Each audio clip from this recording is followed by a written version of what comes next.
Huh? My daughter's calling me at this hour? I can't really hear her. Yes, hello? What's wrong, Nicole?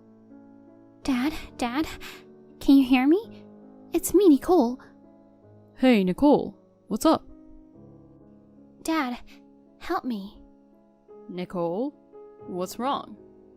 I can't take it anymore. I just landed at the international airport. I need you to come and get me. What? You're back home already? You're supposed to be in China with your mom, right? There's been a bit of a mix-up. My face and body are all hurt and... Huh? Why isn't your mom with you? I can't tell you that. She can't just send her high school daughter back home by herself. Yeah. I've been calling your mom, but she's not answering. Considering the time difference, it's morning in China now, right? Right. It's not midnight or anything? Why isn't she answering? Is there something you're not telling me? What's going on? You're gonna have to be more specific.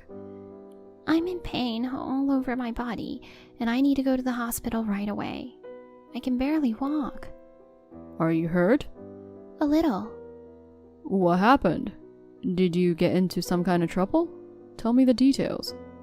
Sorry, can we do that later? I'm at my wit's end. Ask someone at the airport to call an ambulance. I'm going to the airport now too. Nicole? Hey, are you okay? Hey, what the hell are you doing? How could you do such a terrible thing? You should know better as a mother. I really can't believe it. Excuse me? I don't know why you're abusing me like this. How can you let your daughter come back from China alone? What are you talking about? You went to China with her, remember? Her face and body are covered in scars. You're her mother. What are you doing? I never went abroad. What? Don't lie to me. I drove you to the airport. I got a call before boarding that my father was in critical condition, so I went straight to my parents' place. What about Nicole? Of course, I asked her to come with me, but she got upset that the trip was cancelled. She says she'd go home, so I just gave her the cab fare. But your father loves Nicole. Nicole must have wanted to come with you. It's just so weird to think that she would come home alone. I told her the same thing, but she was so mad that I couldn't handle it. She's a high school student. I thought she would be safe if she's taking a cab, so I let her go home alone. That's not what Nicole told me. You mean she hasn't been home for the past few days? That's right.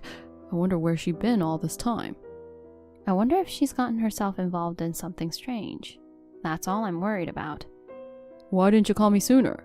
I figured you'd figure it out when Nicole got home. And I've been kind of busy. I figured I'd hear from you if anything happened. I thought you guys were in China together. We just wanted to get a preview of China before Nicole goes there on a study abroad program. There's no rush, so we decided to take a rain check. Nicole said she flew back alone and wanted me to pick her up at the airport. She said she had a pain and needed to go to the hospital. I haven't heard from her since. I hope she's not involved in some kind of trouble. Or is Nicole up to something? What do you mean? Have you tried calling Nicole? She's not answering. Anyway, I got a cab and I'm heading to the airport. What the hell is she doing? Is your father going to be okay? For now, but my mom's a little distracted and unstable, so I wanted to stay with her a little longer. But with Nicole in such a state, it's going to be impossible. I'll be fine. You can stay by her side.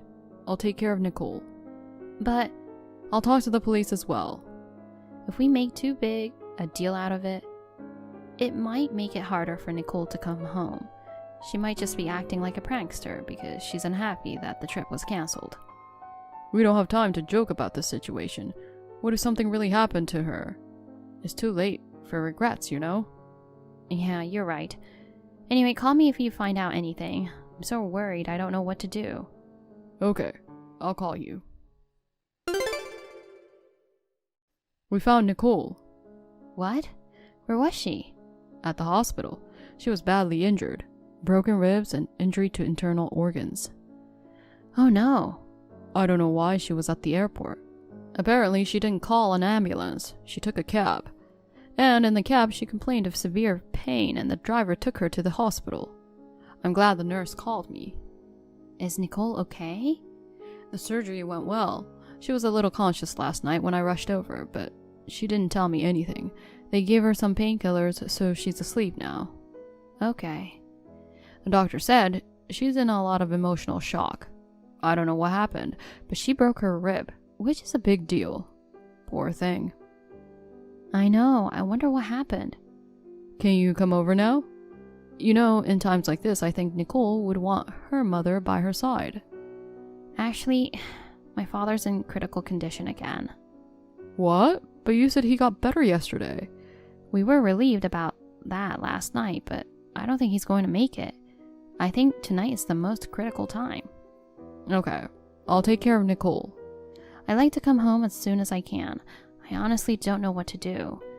I can't believe so much is happening all at once. I'm scared. I'm overwhelmed with anxiety. Fortunately, Nicole is alive. She's in stable condition, so we'll be fine. Thank you. If you hadn't been there for her, I wouldn't have been able to support my mom. That's what families are for, right? You can count on me. I know. I'm glad I married you. I feel so much better knowing you're here. Me too. I'll be praying for your father. When he gets better, let's all go on a trip together again. I hope that day comes. I'm going back home to get Nicole a change of clothes. Take good care of Nicole. Hello, please get well, and I hope you will reply to this text soon. I pray from the bottom of my heart. Jerry, what's up? What kind of message is that? Huh? You've regained consciousness? Oh, thank God. I can't believe you've recovered enough to send me back text messages. Megan must be happy too. What? What are you talking about? That message you just sent me sound like I'm going to die. Well, Megan told me that you were in a critical condition. What are you talking about? I'm alive and well. I was eating jelly with my wife. What kind of a joke is that? Are you at home? Yes. Is Megan there? No, she hasn't visited us for 6 months. What about Nicole? Has she been there the past few days? I haven't seen Nicole forever. You should bring her around once in a while.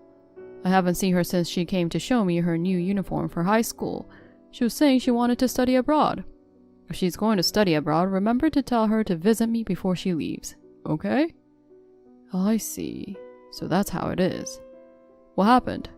Nicole got seriously injured and is in the hospital right now. What? Why? I don't know the details, but it's becoming more and more likely that Megan is involved. What? Megan is lying to me. She canceled her trip to China with Nicole. She told me she rushed to the hospital because you're in critical condition. Why would she lie like that? I don't know. All I know for sure is that Nicole was seriously injured, and Megan is hiding something. I'm glad I contacted you. Thanks to that, we now know that Megan is suspicious. Is Nicole going to be okay?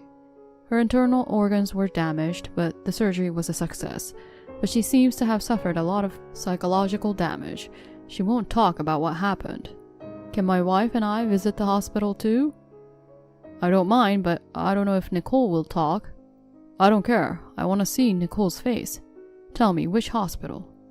Understood. Thank you. I'm sure Nicole will be happy if you come. Yeah, instead of just waiting for her to visit us, we should have just gone to see her ourselves. If we had done that, this might not have happened. That's not true. But if Megan had hurt Nicole, I wouldn't forgive her. If that's the case, I understand. I feel the same way. There's no need to condone what she'd done. Whether she's my daughter or not, I won't forgive anyone who would hurt my granddaughter. I'm relieved to hear that. Anyway, I'll wait for Nicole's recovery. She's the only one who knows the truth. We'll be there in 2 hours. You've been by Nicole's side the whole time, right? We'll take over.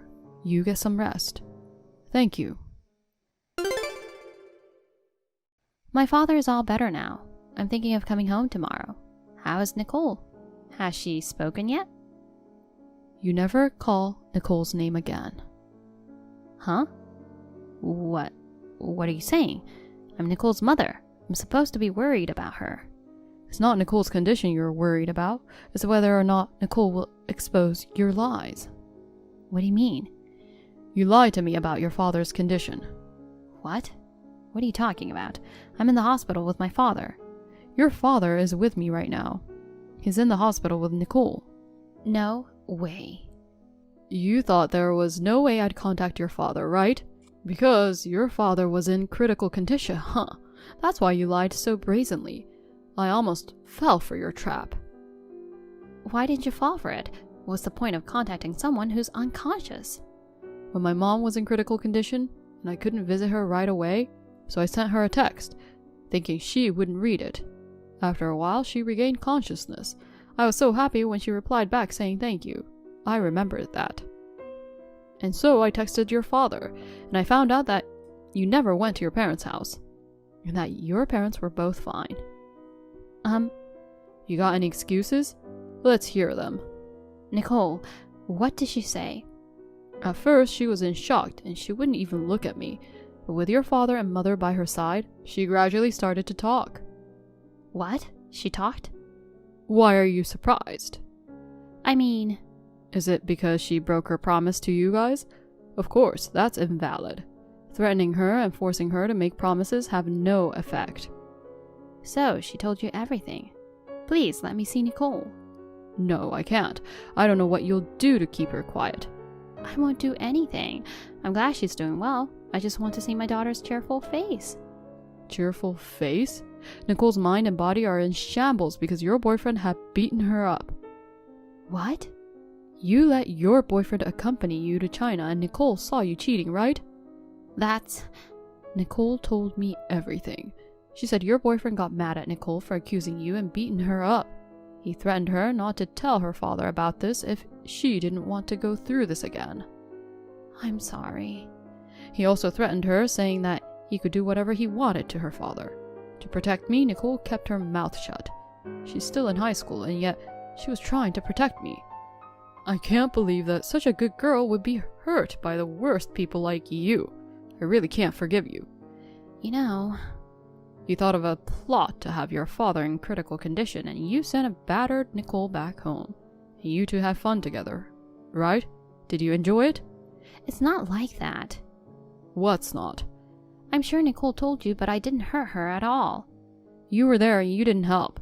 You're just as guilty. I stopped him. I said it was too much.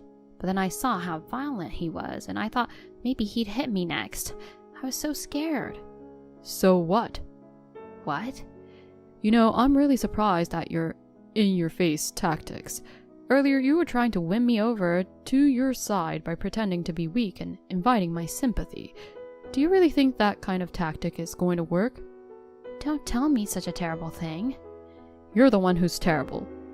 Okay, let's just say that you couldn't stop your boyfriend from attacking Nicole because you were afraid of the guy. Yes. But you stayed in China. You put your wounded daughter on a plane by herself, and then you spent days having fun with the guy. If you really cared about Nicole, you wouldn't have done that, would you?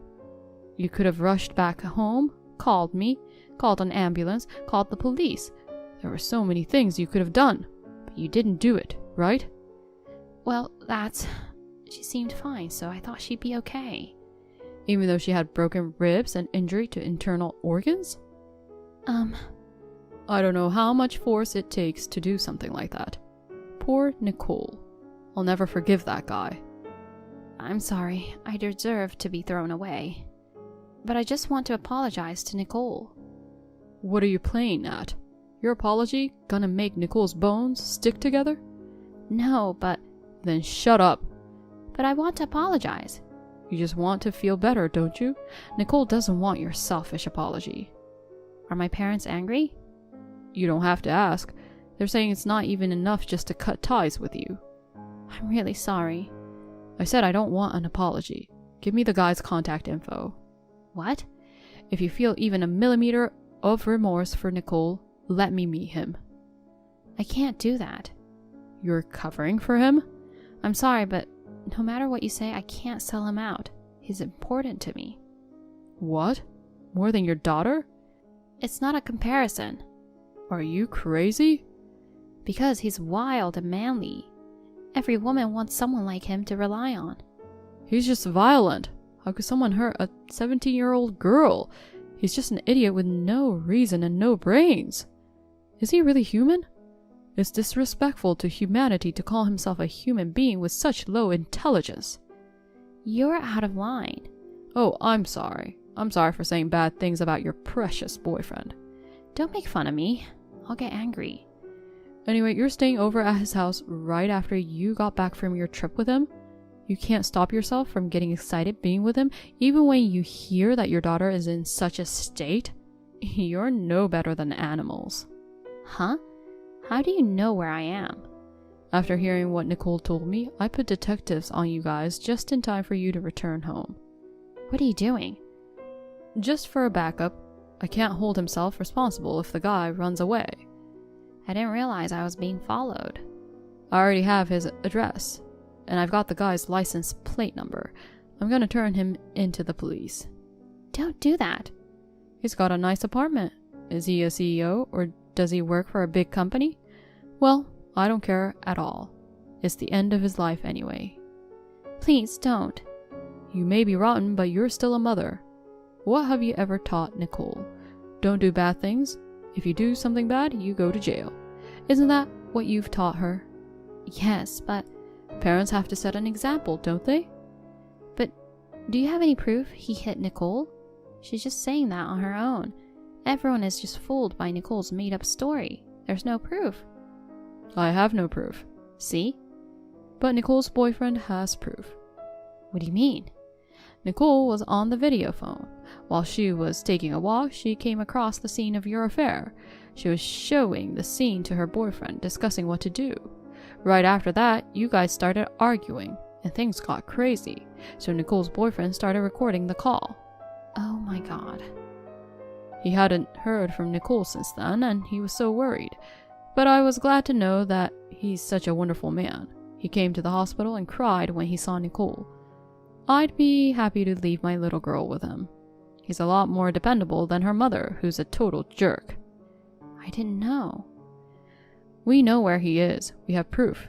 You still want to run off? How much do you want? What? That's what my boyfriend says. He says he'll pay you a settlement. As much as you want. He'll pay you what you ask.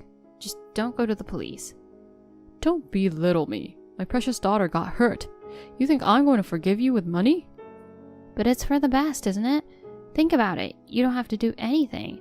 You have a lot of money and live a life of elegance from now on.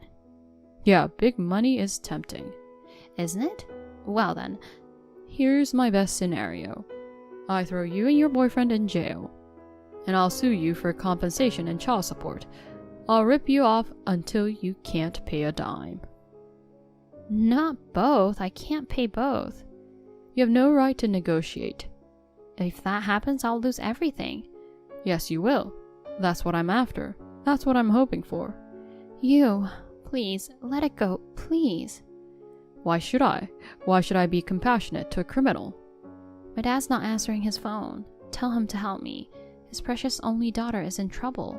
My parents are all I have left. Your father says he doesn't know you. He says he doesn't know anyone who would hurt her only daughter so badly and also lie about her parent being in a critical condition. Oh no. The detectives have the video evidence. They're waiting for the police to arrive in front of the apartment. Please, I don't want to get caught. Oh yeah. Don't think you'll live peacefully when you get out of prison. What's that supposed to mean? It means look forward to that day. Bye.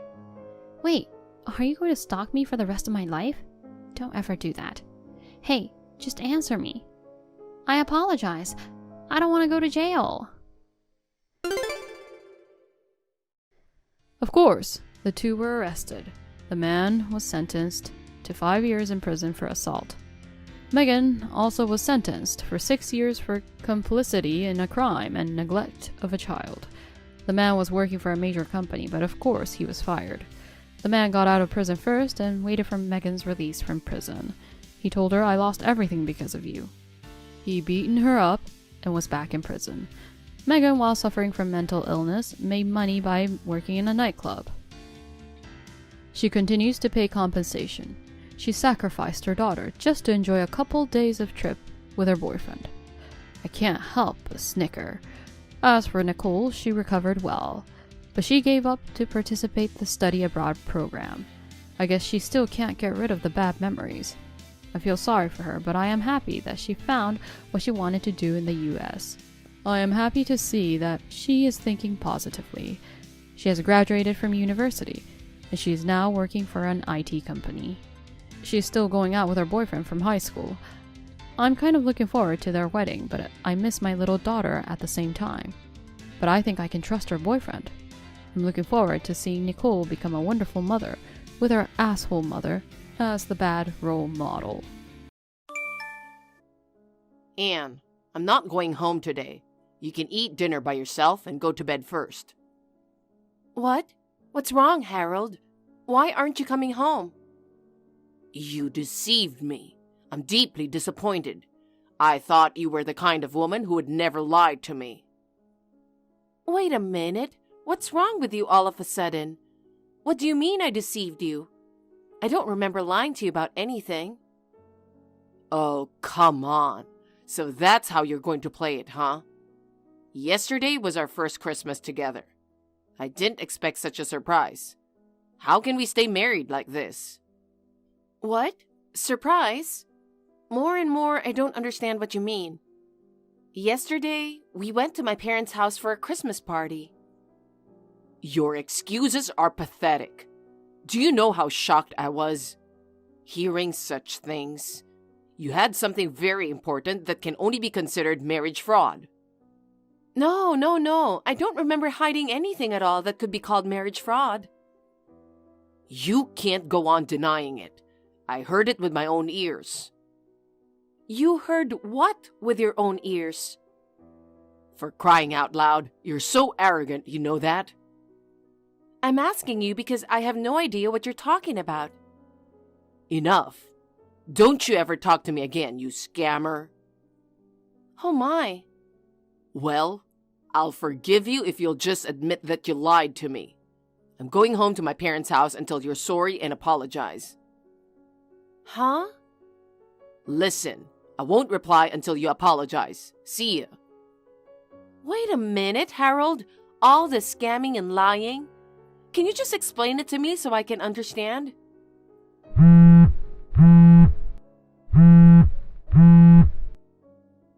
Harold! Melinda, I'm on my way there now. Oh, Harold, I was waiting for your call. I was working overtime earlier. Sorry, I'm late. But it looks like I can stay at your place for a while starting tonight. Really? I'm so happy. But is everything okay with your wife? Won't she get suspicious if you don't come home for a few days? I'm fine. No problem. I told her I'm going back to my parents' house for a while.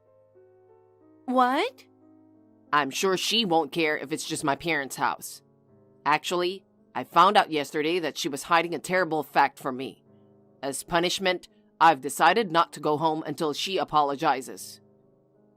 What happened? As I recall, you went to your wife's parents' house yesterday, right? Yes, that's right. I wanted to make her parents happy. I planned a Christmas party, but the festivities didn't last. Oh my!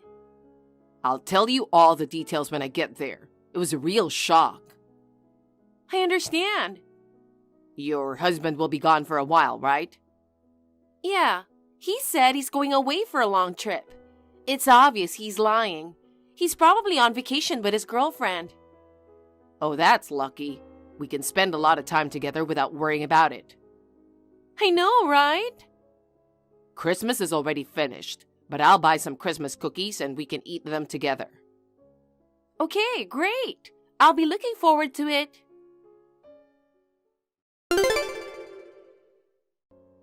Harold, where are you now?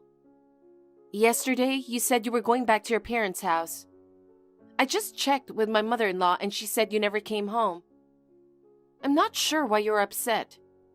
Your mother is worried about you. Can you at least tell me where you are?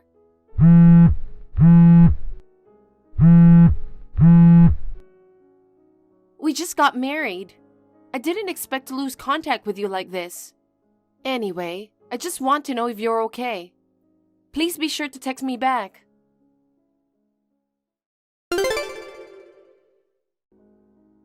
Melinda, I just arrived at my parents' house.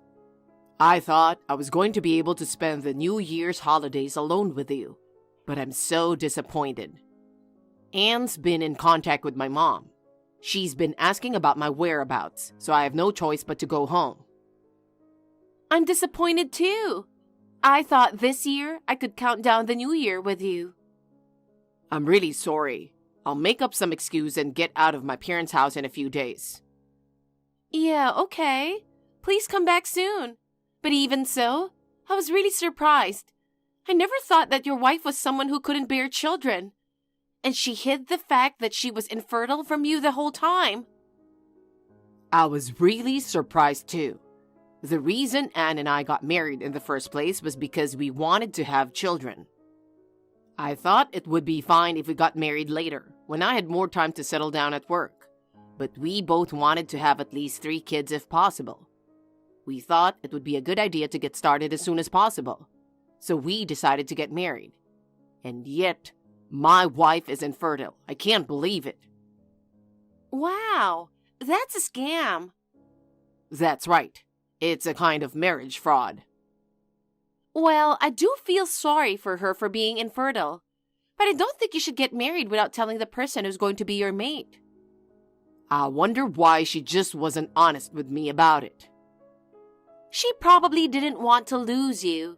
She knew you'd like the kids, so she tried to appeal to you that she wanted kids too.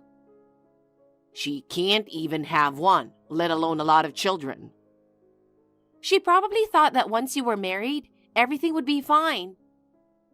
If I had known from the beginning that she was infertile, I wouldn't have rushed into marriage. But then, I realized something really cool. What? What? She hid the fact that she was infertile from me. I think that's more than enough reason for me to ask for a divorce. I see. So, does that mean... Oh, I might even be able to file damages against her for fraud. That's right. Normally, if your wife found out about our relationship, she would probably ask for compensation. She hid the fact that she was infertile too. So, it's a win-win situation. Oh, we might be able to get a divorce without paying anything. And you found out that your husband was cheating on you too. Well, we don't have proper proof yet. Some people have witnessed the affair, so I'm sure he's up to something.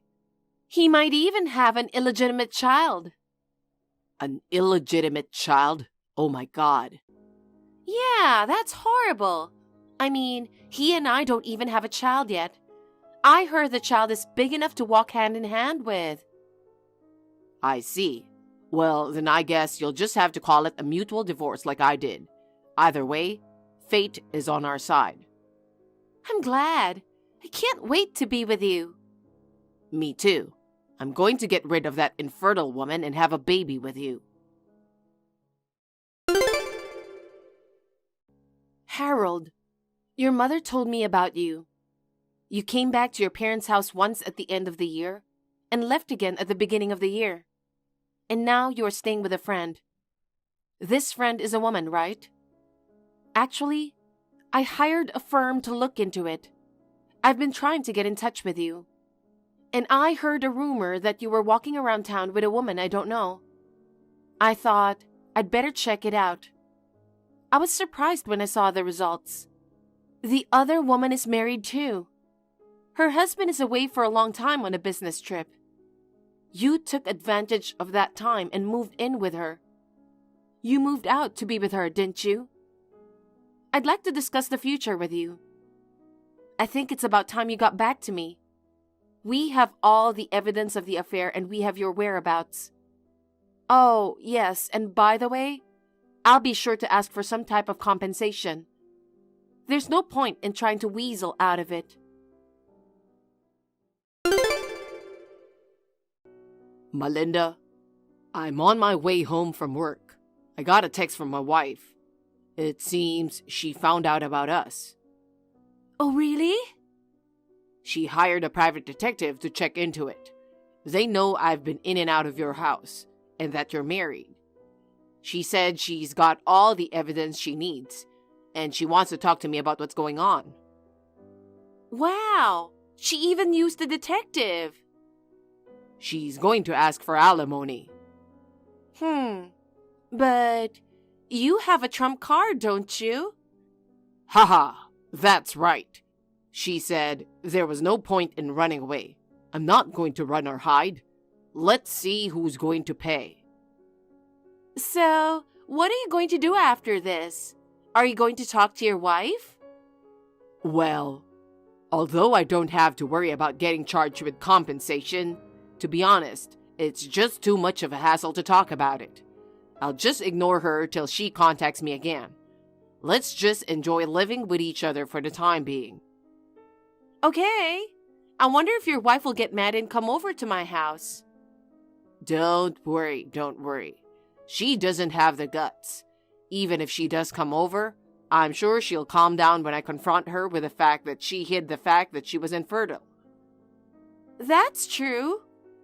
Oh, I'm almost there. I'll be home in a bit. Okay, I have dinner waiting for you.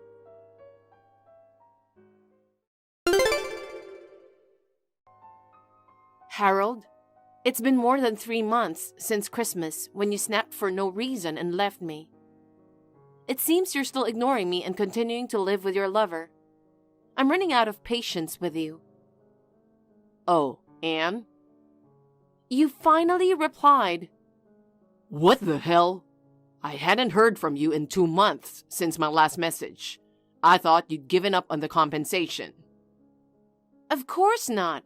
I'm going to start my revenge now. What? What do you mean, revenge? You are one to talk, you fraud. Are you still saying that? I didn't con you in any way. Don't get shifty with me, because I heard your parents talking about it on Christmas Day. What? My parents were talking about what? We were sleeping in the room next to your parents' bedroom on Christmas night. I was having trouble falling asleep. I was playing with my phone and I heard your mother and father talking next door. They said you're infertile, actually. I'm infertile?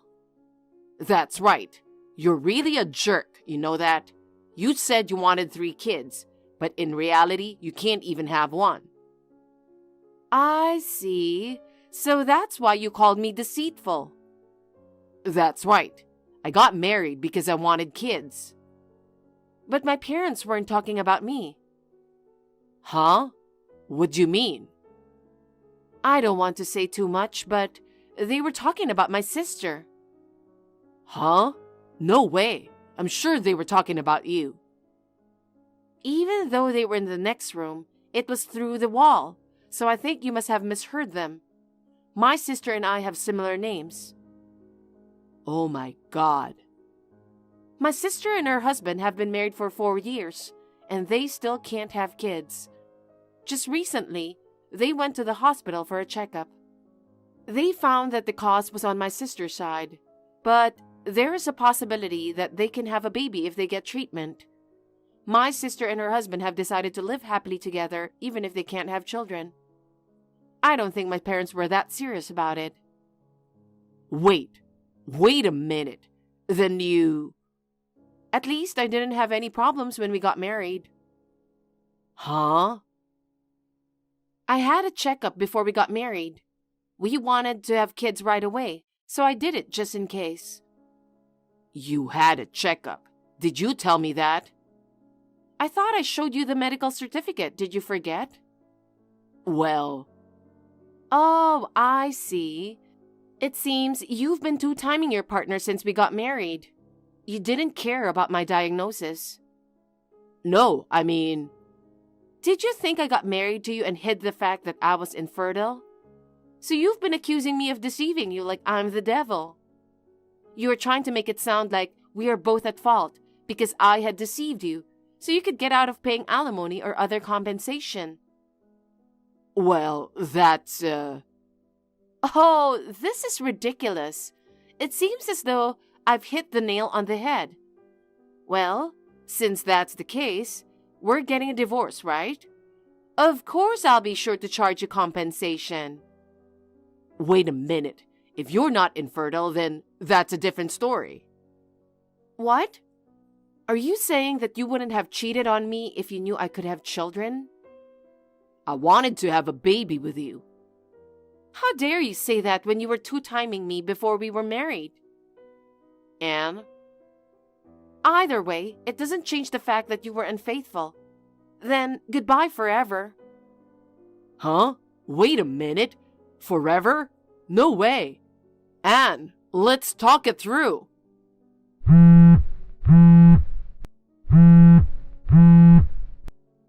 Please, Anne, don't turn your back on me.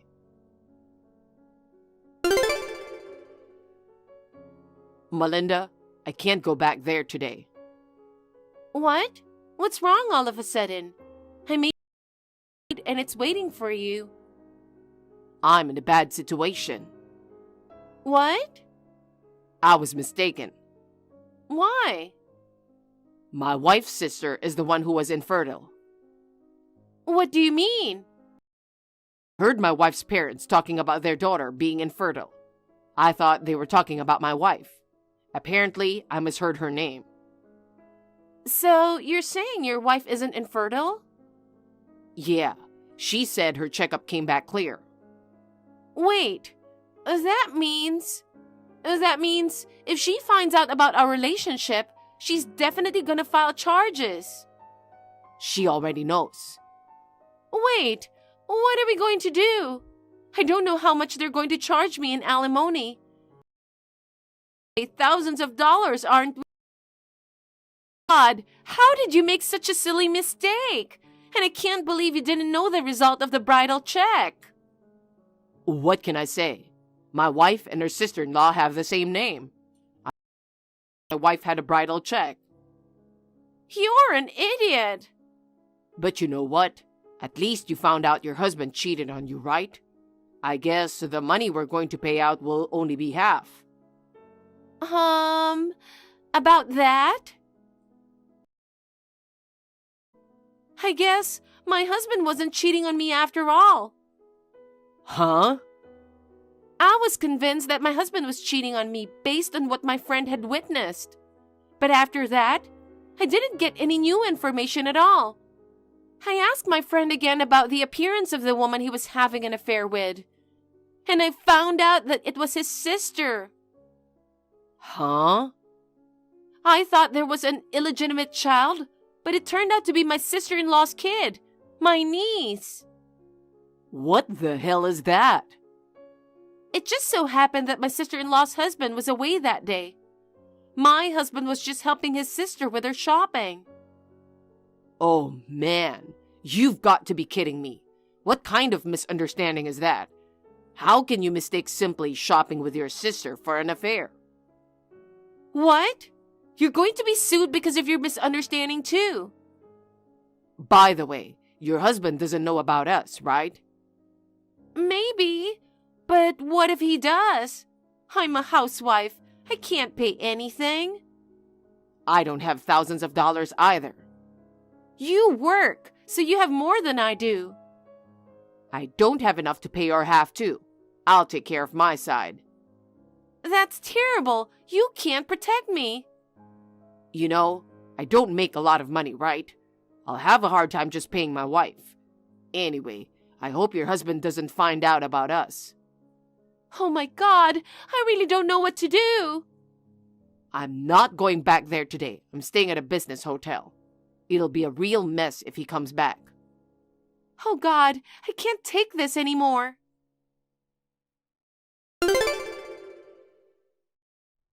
Harold, it's what we are afraid might happen. Don't tell me. Yesterday, my husband came back from his business trip. He told me he's divorcing me. I knew it. He found out about us. Your wife contacted him. And did?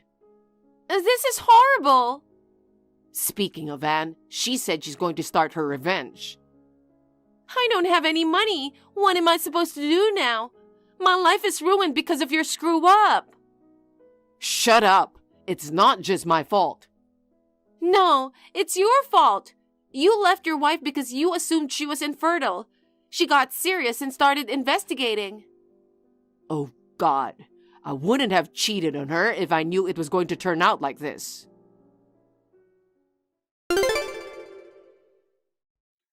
After that, Harold and I successfully got divorced.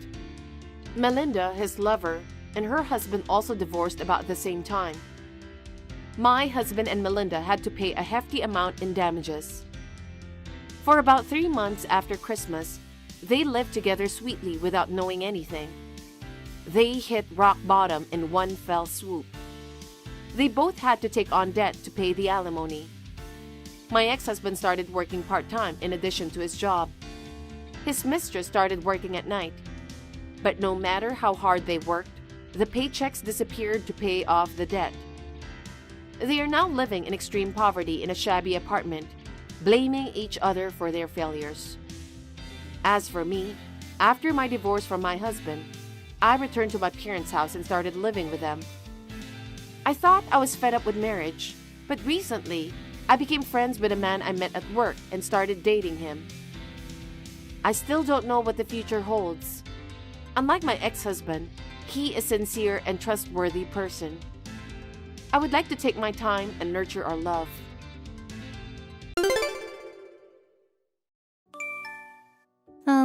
Mom?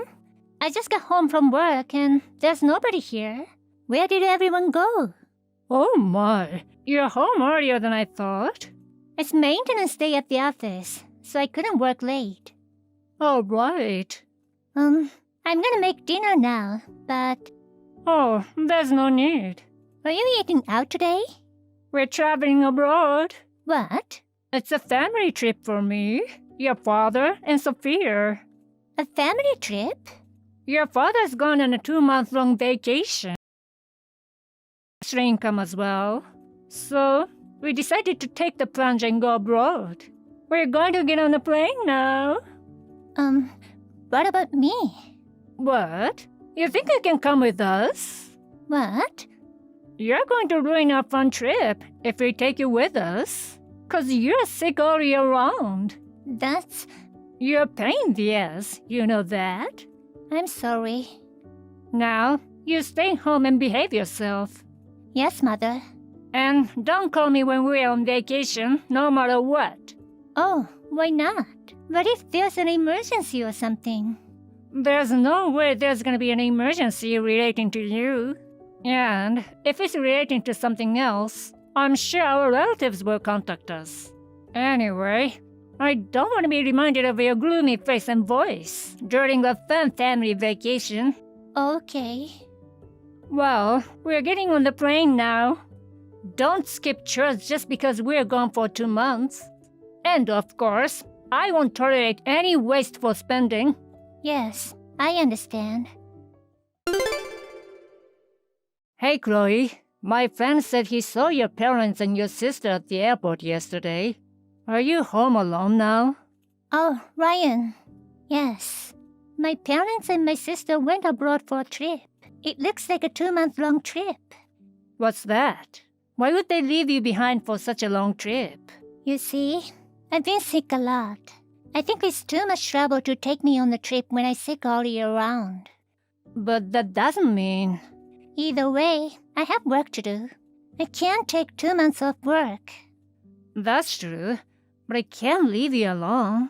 Ryan, you're worried about me, aren't you? Thank you for always caring about someone like me. Chloe, I told you before that you shouldn't say someone like me. Oh, sorry. It's just a habit. Yes, well, you've been abused by such a toxic family for more than 20 years since you were born. I know you can't suddenly make everything better. We'll have to work on a little bit of positive thinking. Yes, I will. Thank you. And also, you should go to the hospital. What? I mean, isn't now the good time to see a doctor when your family isn't home? But my family told me not to waste money. How is the cost of keeping yourself healthy a waste of money? I'll refer you to a doctor I know, because this is the #1 thing I'd like to ask my future wife. Wife? I'm going to formally propose to you later in person. Oh, You don't want to marry me? It's true that I'm a man in a special position in the society, but... no. If someone like me can be your wife... if I can be your wife, Yes. I would love to. Yeah, I'd like that. Hey, Chloe. You've been slacking on your chores. Oh, Mom?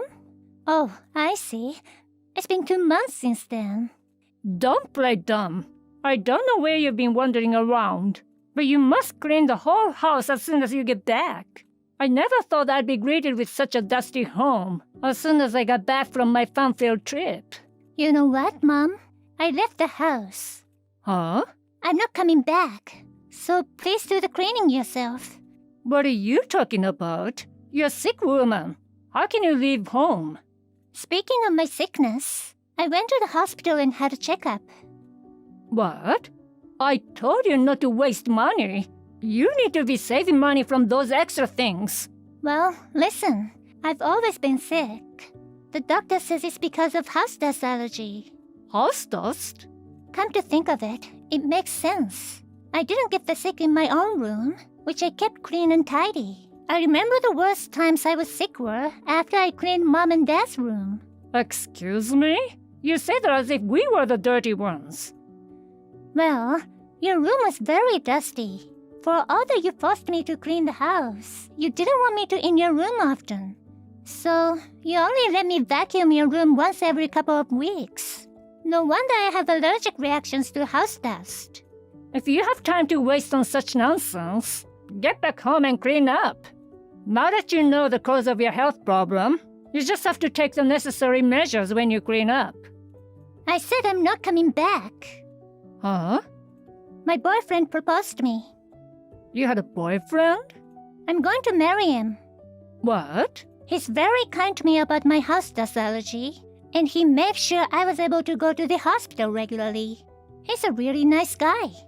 You decided such an important thing on your own without telling me? You told me not to contact you while you are traveling, so I'm telling you now. I don't care what your excuse is. What matter is that you're gonna get married before your little sister Sophia does. I won't allow you to do that. Does Sophia have a partner? There's no way that the pure, cute, studious, and respectable Sophia would make such a partner on her own. Your father and I are going to find her a rich man who can be her husband. Then when would I be able to get married? I don't care about your marriage. I'm sure the man you're going to marry won't be much a man either. After all, he chose you. Don't speak ill of him. I've been excluded from my family my whole life, and he saved my life in so many ways. I don't deserve that kind of talk from you. Huh? No matter what you say, I'm getting married as planned. Chloe, what is that sassy attitude?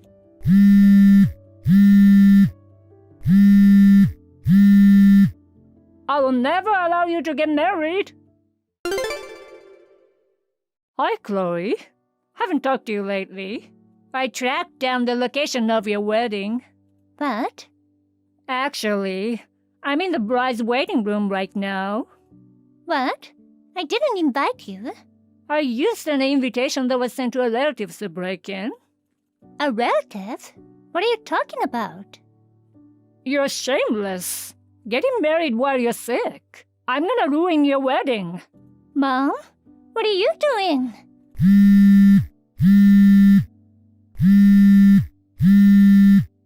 Hey, Mom! This is the end of you. I cut up your wedding dress, so the wedding's off. What? My wedding dress? You're guilty of disrespecting Sophia. Well, Now you can't have a wedding, can you? I'm already wearing my dress. What? I mean, the wedding just ended. I was just about to take off my dress. Huh? Where are you right now anyways? The local wedding hall, where you're about to have your wedding. My wedding was overseas. Overseas? We only invited my husband's relatives. Then, this dress. If it's a wedding at the local wedding hall, could it be... Isn't that Aunt Anna's friend's wedding? What? Aunt Anna? You mean my sister? Yes. Her friend is someone I know too. Aunt Anna met her in her hobby class. And Anna told me she's invited to her wedding today. What? So, the invitation you were talking about earlier... The invitation that was at my sister's house. You said you used that invitation to get into the wedding hall, right? Yeah. Did you check the bride's name on the invitation? Then, the wedding dress that you ripped up... No way. Because of you. My sister's friend charged me a lot. The wedding will be rescheduled for the next month, so they want me to pay them all by them. There's no way I can pay $50,000. You know what? It's confusing to have a wedding on the same day. And let me tell you, you are accountable for this because you're trying to get married before Sophia. Everything's your fault. You're to be blamed, so you pay the $50,000. Hey, what? What the hell are you doing to my wife? What? Who? Let me just say hello. I'm Chloe's husband. My name's Ryan Capone. Ryan Capone? Surely you know who I am. Of course. Oh no, how come you know Chloe? We were seniors and juniors in high school. I fell in love with her and asked her out. You're mafia, right? That's my great-grandfather's generation. He got out of the business. Now I'm just a regular guy in construction. You're not just a regular guy. This whole area is owned by the Capone family. Hey, you talk too much. Oh no, it's nothing. If you want, I can come and greet you in person if you like. No, it's enough to greet you over texts. I see. Well then, let's talk about something. Chloe wants to cut the ties with you guys. Yes, please. Do as you wish. Right. Thank you for being so understanding. Then from now on, stay away from Chloe, okay? Yes, I'll do as you say. One more thing. What is it? Chloe's little sister Sophia. Sophia? We'd like to take care of her too. What? By the way, she's here now. Why? I want to be with Chloe. Mom and Dad only think of me as their doll. Chloe was the only one in the family who treated me like a human being. I didn't want to go on a trip abroad because I was suddenly separated from Chloe. That's why I wanted to be with Chloe. That's what she said. Oh no. I heard that you are going to marry Sophia off to a 40-something rich man. What? A 23-year-old girl with a bright future? How did you know about that? Don't underestimate our intelligence network. Sophia was not just good-looking, but she used to be called a child prodigy, right? That's the kind of woman that the rich man wants as a wife. And I hear he wants to get his hands on her at all costs. Yes. That's why he said he'd love to have her for his wife. But that guy used to be Sophia's stalker. But he loves Sophia. Sophia was crying out for help and came to us, you know. We can't just let her go home. Please wait. Please don't take Sophia from us. What should we do if she's gone? You promised to this 40-something rich man that you'll give him Sophia. In return, that guy would provide financial support after your retirement, right? What? And maybe... Are you thinking of asking this guy for help on paying the $50,000 for destroying the wedding? No. On some months ago, you went on an overseas trip. You told Chloe that her father took a 2-month-long vacation. But the truth of the matter is, her dad quit his job because he could now depend on the rich man's financial support. And went on a 2-month trip abroad and used up his severance pay, didn't you? That's... You son of a bitch. Oh no. Well then, I'm going to have to cut you off from Sophia too. No contact at all from now on. You don't have a problem with that, do you? No, sir. Well, thank you very much for your kind reply. Thank you for being so understanding. Well, I better get going. Yes, you don't have to worry about your daughter at all. You can rest assured. You'll be working hard to pay off your debts and acquire funds for your retirement. My parents doted on my younger sister, but in fact, my sister and I were not on bad terms with each other, as we helped each other. And as for the toxic parents, who lost 2 daughters at once, a 40-something rich man demanded a refund of the $100,000 he had given them in advance, saying, "That's not what you promised." The parents had already spent the money, so they're going to pay it back as a debt. Since there's also the $50,000 that was charged for ruining the wedding, their total debt is $150,000. They sold their house, but the house wasn't worth much. It looks like it'll be a long road until they're free from all of this. As a result, my sister and I are now enjoying our new life with a great sense of liberation. I am truly grateful to Ryan for leading us to this present moment. Hey, Stella. Let me ask you something. What is it, Mom? How much did our relatives give you for pocket money? I got about $200. I'm planning to spend it carefully.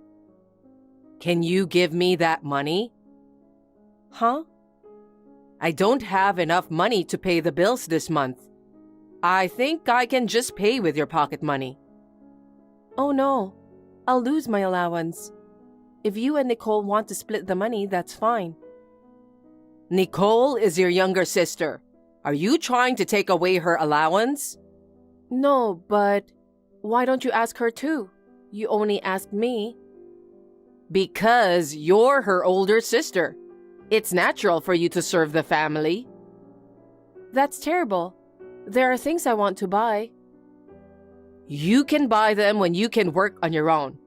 Also, I'm going to be working late today, so please make dinner for me and feed your sister. Will you be late again today? I don't have a choice. I have to work. I have to feed you girls. I'm having a hard time too. Be a little patient. I've been putting up with this a lot. You're finally in high school. Yes, I'm glad I got into a public high school. I studied on my own and succeeded. What's with that tone? You sound as if it's your mother's fault for not letting you go to hire a private tutor to help you with your study. Sorry, it's not like that. By the way, now that you're in high school, can't you get a part-time job? What? Why? Because you know our financial situation, don't you? Your tuition fee for high school is going to cost us more than ever. I'd like you to help us out a little bit with our finances. As much as I'd like to, but I want to study and go to college. I'm not allowed to have a part-time job. This is not the time to be talking like that. I'm in so much trouble that I don't even know if we'll be able to eat tomorrow. Then, why don't you ask Nicole to stop taking her lessons? Swimming, ballet, private tutor. It's just too much. If she stops one of those, you can use the money to pay for our monthly living expenses, right? Huh? Why should Nicole put up with that? She's working really hard. I'm working hard too and putting up with a lot. Nicole is different from you. Different in what way? I've been working hard too, but I'm not allowed to learn anything. I tried my best to study hard. I got into the high school I'm in now, while keeping my grades at the top. That's normal. You're the big sister, so you have to give it up for your little sister. You always put Nicole first. I'm the only one who have to put up with a lot of things. I'd rather spend my money on Nicole than on you, who's not good-looking and dull. Nicole is more attractive. She's also good at socializing with people. All you have to do is work hard for me and Nicole, and you'll be fine. Mom, you're terrible. I'm your daughter too. Why can't you be nice to me? I told you, didn't I? You're not as pretty and stylish as Nicole. You're not even friendly too. You're so shy that you don't even want to show yourself to the neighbors because you feel embarrassed. I don't have any expectations of you. I studied hard myself. I kept my test scores high to please you, and I got into the best school around here. But then, why do you want me to start a part-time job? All you can do is studying. I don't expect anything from you. You're not as brilliant as Nicole. Anyway, you should think about getting a part-time job to help us make ends meet. I'll do my best to support Nicole. I don't understand what you're talking about. Nicole and I are both your daughters, but you're always taking her side. That's your destiny. Now go find a part-time job. Decide by the end of this month and start right away. Hey, did you get a part-time job? No, not yet. It's not allowed at school, so I'm not sure if I want to start that. What are you talking about? I'm a single mom with no money and we're struggling. You know that, don't you? I know that, but I don't want my part-time job to interfere with my studies. Don't be selfish. I've had enough. Selfish? Is it selfish for a high school student to put study as a top priority? Is it selfish to not want to work part-time when it's forbidden by school rules? That's not right. Don't be so cocky. Who do you think has helped you grow up until now? Who do you think is supporting you that you're able to attend high school? Well, thanks to you, but... See? Then listen to what I say. But... Go to the restaurant where I work in the evenings. Huh? I was introduced to a place that pays a little more per hour, so that's where I want to go. But if I leave suddenly, it will cause trouble for my other part-timers, right? So if you take my place, it'll be perfect. Can you start tomorrow? What? Tomorrow? That's such a short notice. I promised my teacher that I'll study with her tomorrow after extracurricular activities. Why don't you just say no for family matters? I don't think I can do that. We don't have any money, so we can't afford your selfishness. I'm not being selfish, but... Anyway, I want you to go to the restaurant tomorrow at 6 p.m. I'll let the manager know. He'll tell you what to do when you get there. Don't just decide on your own. I have my own reasons, and I want to choose what part-time job I really want to do. Don't keep getting cocky with me. Well then, I have to take Nicole to her ballet class. You're always thinking about Nicole. Think about me too, Mom. Mom, listen to me, please. Stella, you're off from your part-time job today, right? Yeah, I'm studying. I have something good to tell you. What is it? I have a bad feeling about your good news. Don't say that. You don't like your part-time job, do you? Yeah, I don't want to if I can help it, but we don't have any money, so...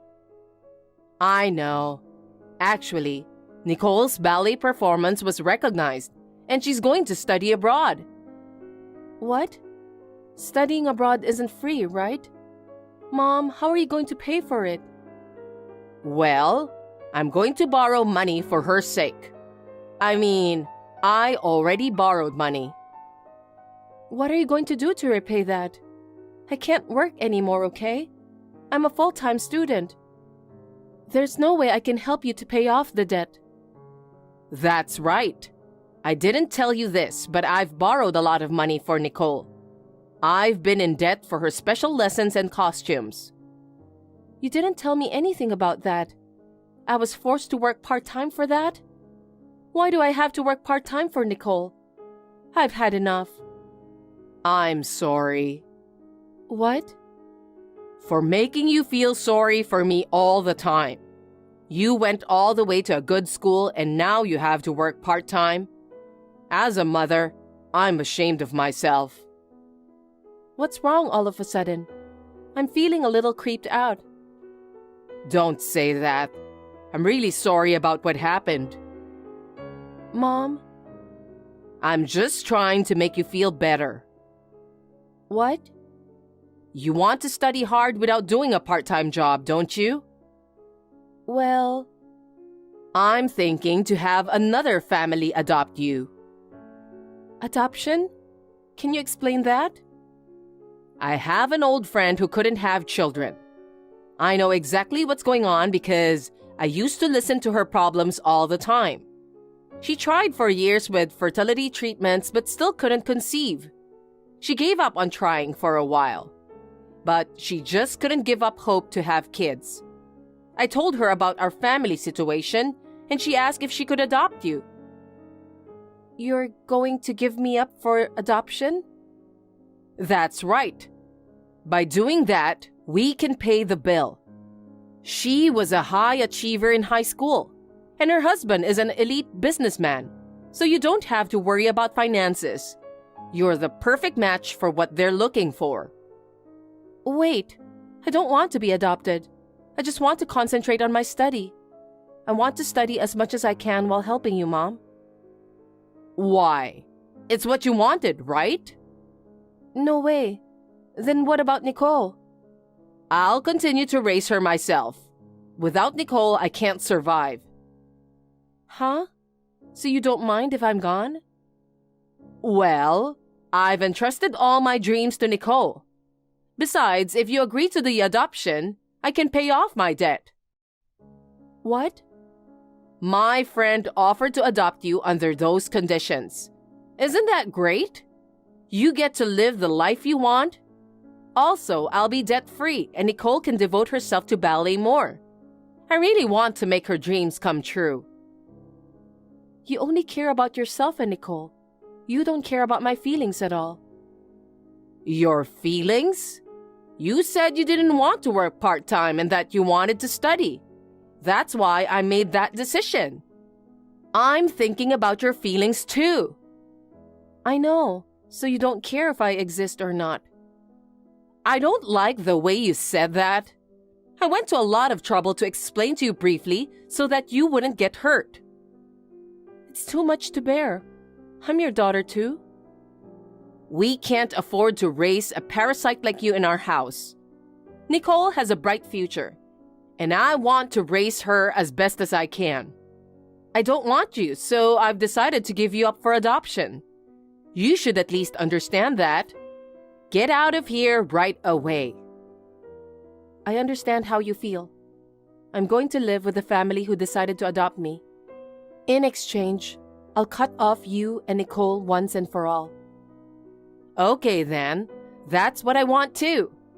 Nicole's spectacular career would be negatively impacted by a poor sister like you. Stella, it's me.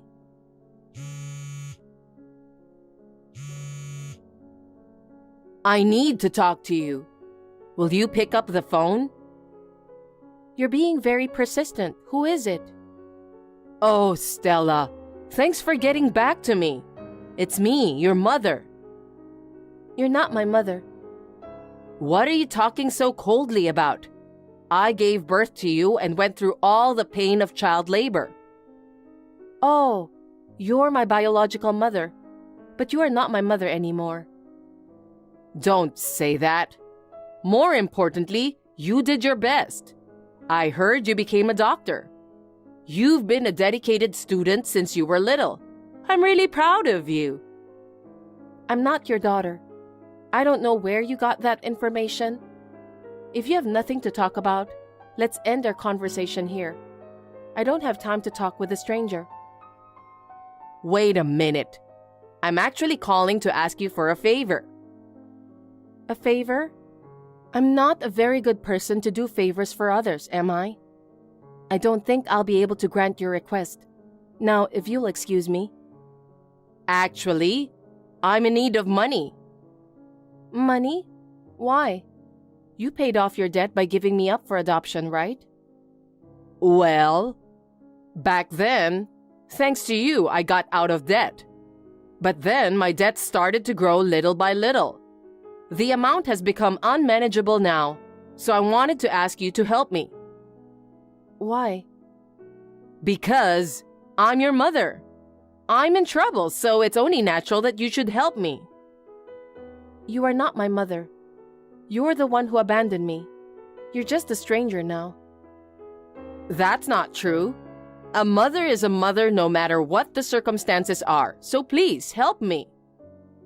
How selfish can you be? You said having only Nicole by your side was enough for you. That's why I cut ties with both of you. There's no reason for me to help you. Don't say that. I paid off all your debts that time. Why did you have to go into debt again? Nicole repeatedly went abroad to study. I borrowed money to pay for that. Then why don't you just let Nicole pay off the debt? It's wrong to demand it of me.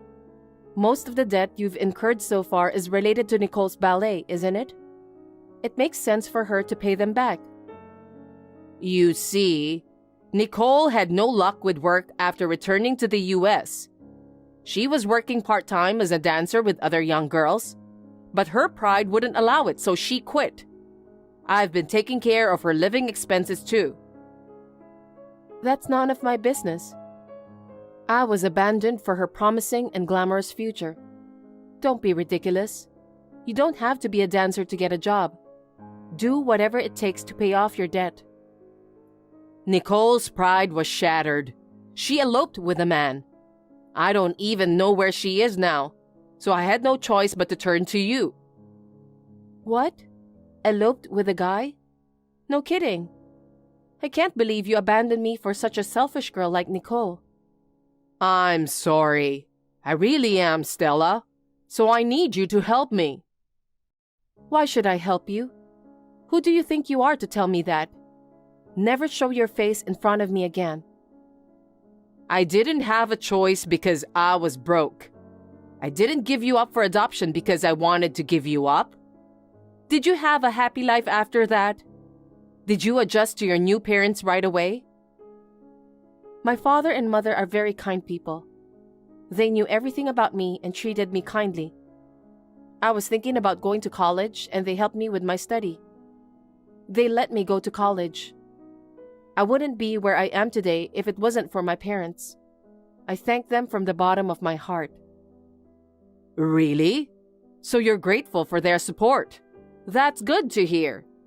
You're married to a doctor, aren't you? Yes, a doctor who took care of me when I was an intern. Someone I can trust wholeheartedly. Of course, he knows everything about my past. He and his parents accepted the marriage with open arms. You're amazing. You're a doctor yourself, and you're married to a doctor? I can see how rich you are now. That's what you care about, isn't it? So you can pay off my debt in no time, right? This will be the last time I ask you to do something like this. Please, can you somehow come up with the money? No matter how many times you ask me, I refuse. I was sure that you'll come back to me with the same problem in the future, and I was right. My husband and parents told me that I don't need to see you ever again. I don't want to betray the people who understand me very much. Please give up on the debt. Why? I'm your mother. Those people you're with right now bought you with their money. How dare you say that? You're the one who approached my parents, who were lonely and childless, and all you wanted was money. I can't believe that you're a human being, since it seems that you're heartless. I don't even want to think of you as my mother. You can't erase our blood ties even by saying that. I'm your mother for sure. I don't care about blood ties. You always put Nicole first and me second. On top of that, you took away all of my allowance. Once I entered high school, you forced me to work part-time job. After all the sad and painful experiences, you abandoned me in the end. I didn't mean to abandon you. At the time, it was a hard decision for me too. Please understand my feelings. I don't know what to think. I can't believe you would abandon your own daughter. Can't you just help me? I can't. Well then, I guess I'll have to go to your house and talk to you in person. Huh? I've already checked your house. I'm going to enter your property now. No way. Yes, I'm in front of your house right now. Your house is where my friend used to live, right? I could have easily found it. You were so lucky to have been raised and provided with a great home. I'm going into the house and get the money directly. If you do that, I'll sue you for trespassing. I don't have time for that. I have to transfer the money within 3 days, or I'll be in big trouble. Well, I'm going to show up now, so please take care of me. Hold on a sec. Stella, what's this all about? I don't know the people in this house. Who are these people? What? I don't know. What do you mean you don't know them? The house was sold last month. What do you mean? It was my parents' idea. The house was old and started to fall apart, so we decided to sell it. They asked me to move into a condo with them. A condo? Yeah, my parents aren't going to be around forever, so we bought a condo near the station, which is convenient for shopping. Now I'm living in a condo on a different floor from my parents. It's very comfortable. I don't know anything about that. No one told me. Why would I talk to you when you're the one who cut me off? That's terrible. I just got caught by a resident who called the police. Come and help me. Why? I've told you many times I won't help you. Who would help a mother who abandoned her own daughter? You're terrible. What kind of life am I going to live from now on? What? You can't get away with trespassing, can you? If you're tearing up that house trying to find money, you could be sued for damage to property. Oh no. I can't afford to pay for the fine. Do something about it. There's nothing I can do. Isn't that the result of all you've done so far? You just have to take the punishment honestly and keep paying your debts. You're an adult, for God's sake. Take responsibility for what you've done. I can't believe this is really happening. I thought you were going to help me. You gotta be kidding me. Please don't get involved with our family at all for the rest of your life. I'll block your number too. Well then, take care. No. Stella! After that, my mother was taken away by the police officers who arrived at the scene. She settled out of court for compensation for the damaged goods and had to pay $20,000 for fine. In addition to paying off her own debt, the monthly payment increased even more. She is now working part-time in the morning, noon, and night to make ends meet. She has no money to rent an apartment, so she is staying at the house of an acquaintance. It is not clear how long she will be allowed to stay at that person's house. She may be evicted at some point, but even if that happens, she will get what she deserves. My younger sister remains missing. It seems that what my mother has done for her couldn't change her mind. I'm still working as a doctor with my husband. I'm living a busy but fulfilling life. Every day, I thank my parents who adopted me from the bottom of my heart for allowing me to lead a good life. I would like to continue to live my life to the fullest so that I can repay my parents' kindness. Sammy, are you inside?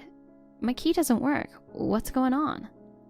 I can see you fumbling around through the window. The kids are loving it. Can you do more dancing? Please, don't be silly.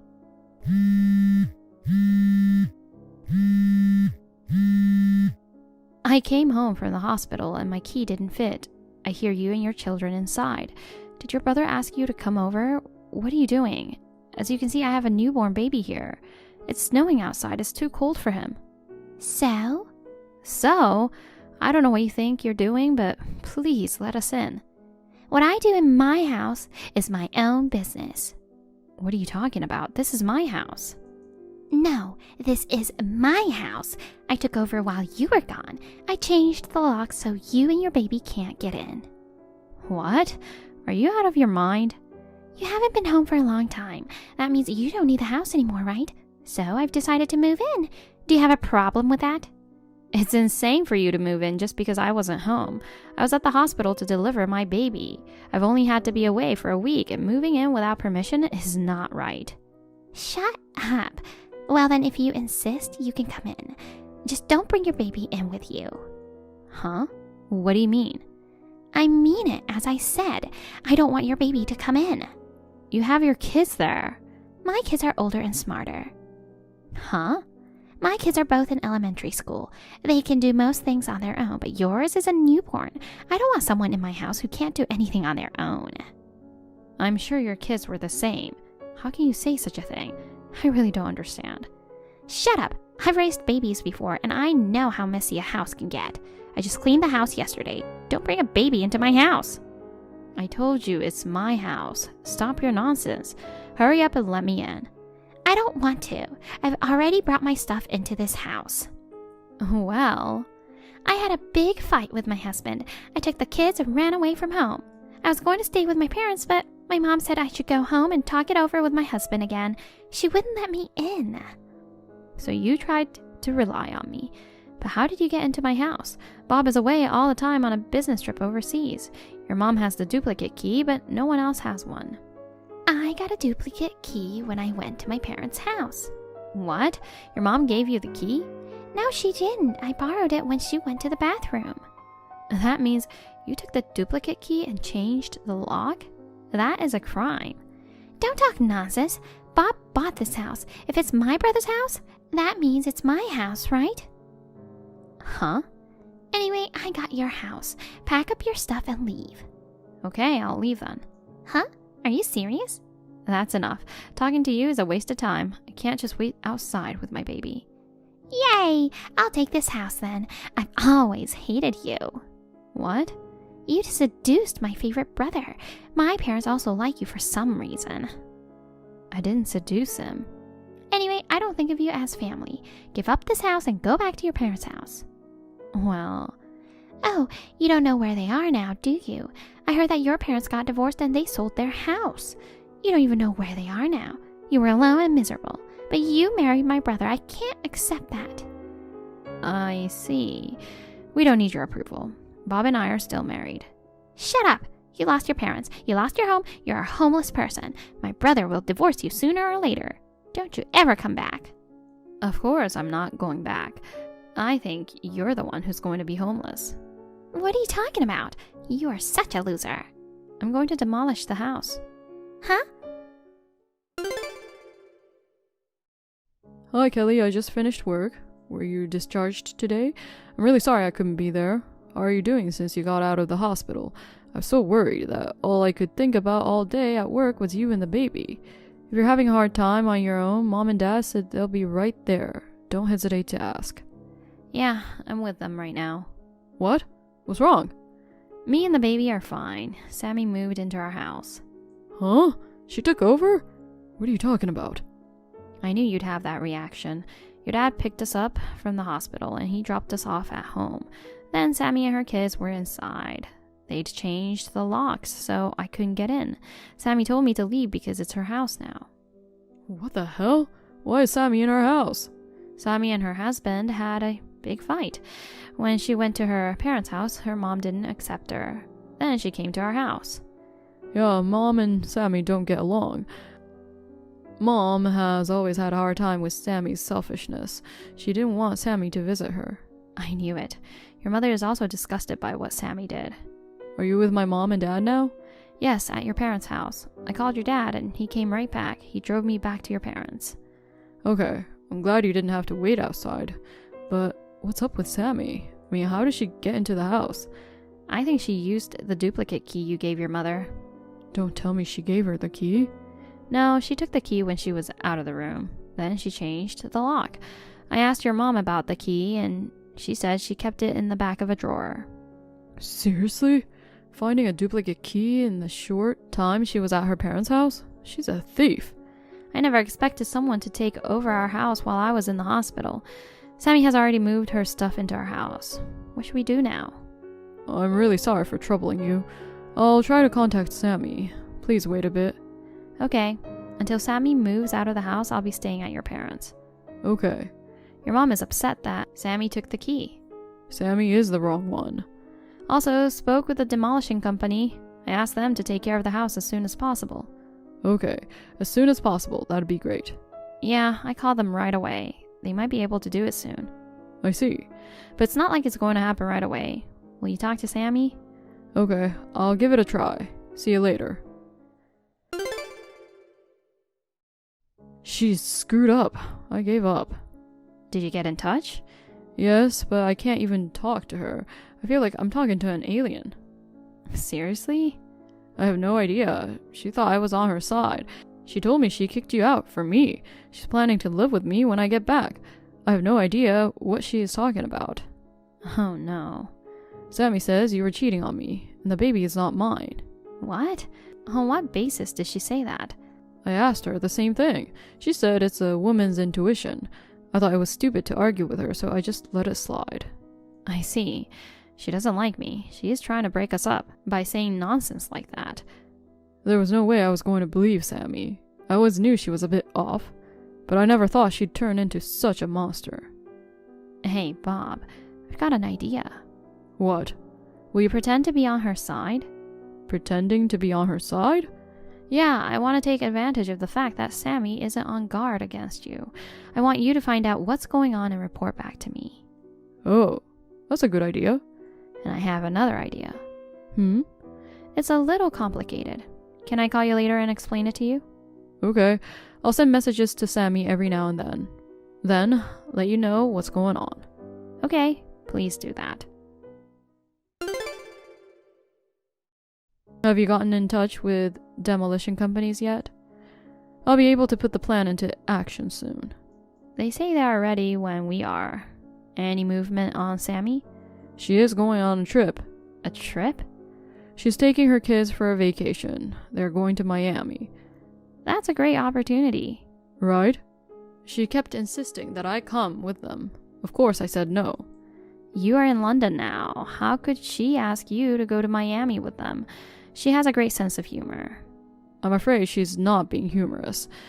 It's tiring to pretend to be on her side, even if it's for the sake of a strategy. She thinks I really believe her story. About the baby, too. It's stressful just talking about it. I'm sorry for making you take such a hard role. No, I'm out of the country. It's the least I can do. I'll do what I can. Thank you. Besides, I'm almost done with all this stress. I'll do whatever it takes to make this plan work. Yeah, we'll just have to be patient. We're both in this together. Good morning, Kelly. It looks like today's the day to go. She just arrived at the airport with her kids. She sent me a picture. Sounds great. I'll let the demolish service know that we're on schedule. Okay. I'm sorry I left everything to you. I couldn't do anything. Don't worry about it. Thank you for the information. Your mother is helping me a lot. Don't worry about us. If anything goes wrong, call me right away. Okay. Good luck at work. Kelly, what kind of prank is this? You are kidding me. Hey, Kelly!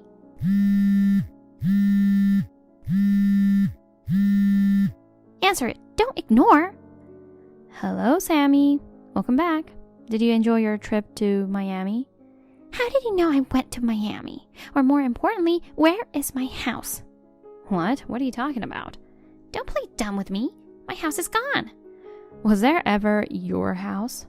It's the house I got from you. My house was gone, and the land had been cleared. Why?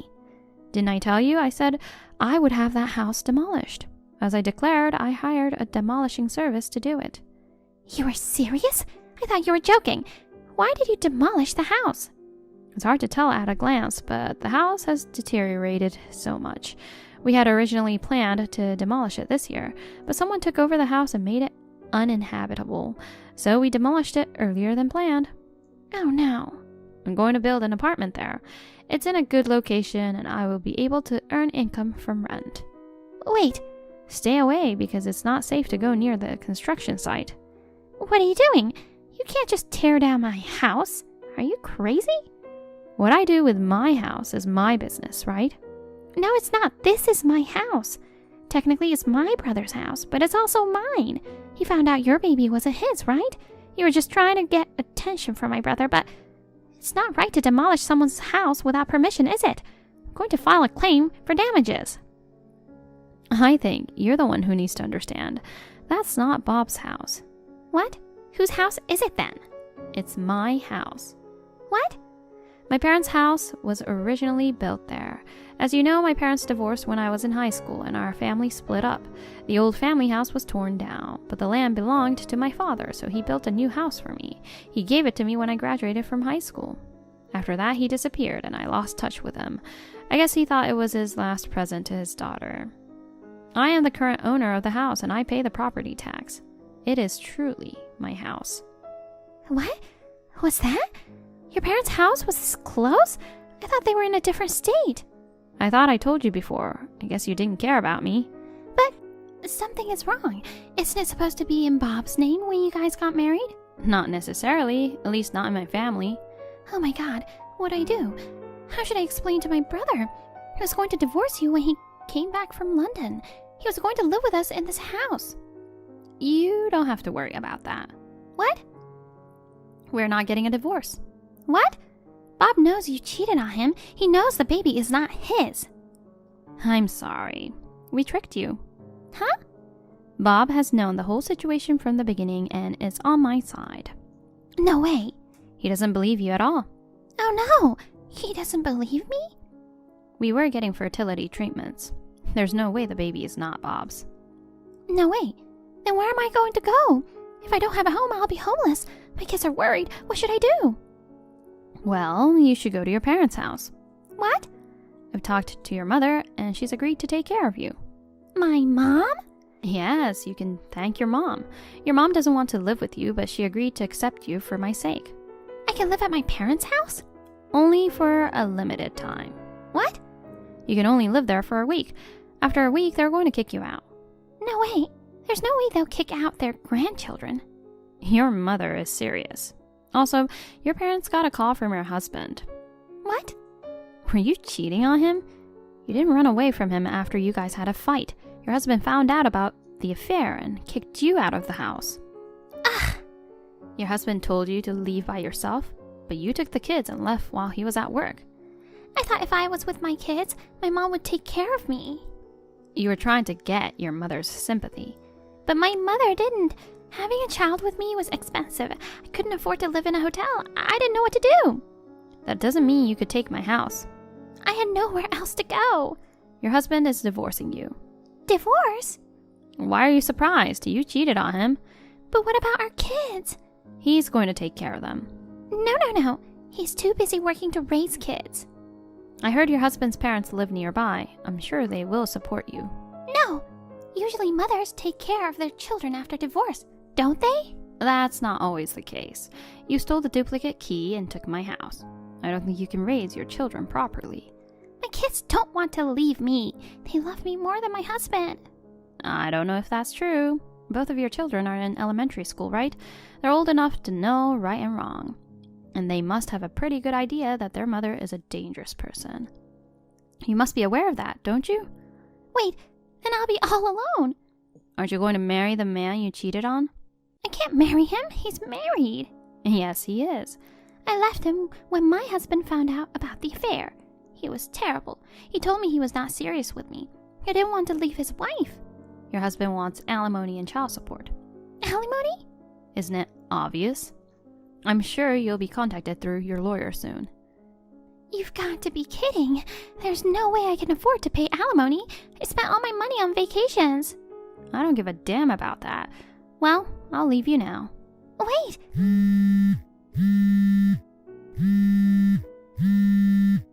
Kelly, what should I do? I've been in a lot of trouble because of you. It's really bad. Let me live in your house as an apology. What? My husband is demanding alimony and child support.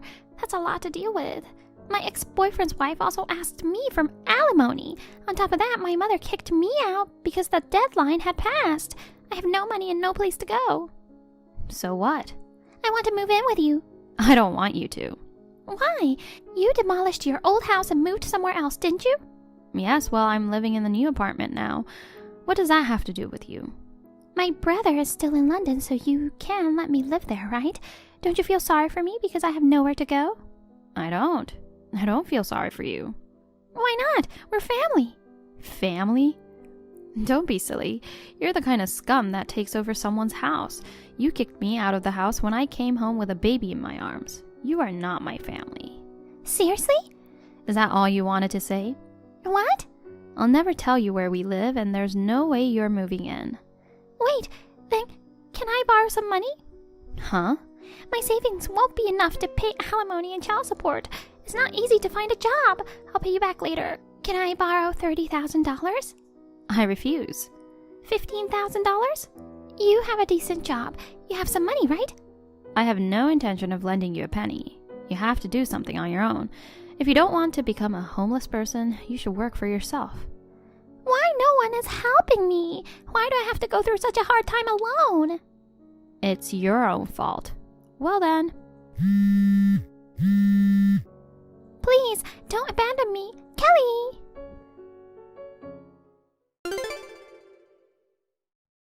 Sammy contacted all her relatives and friends for help.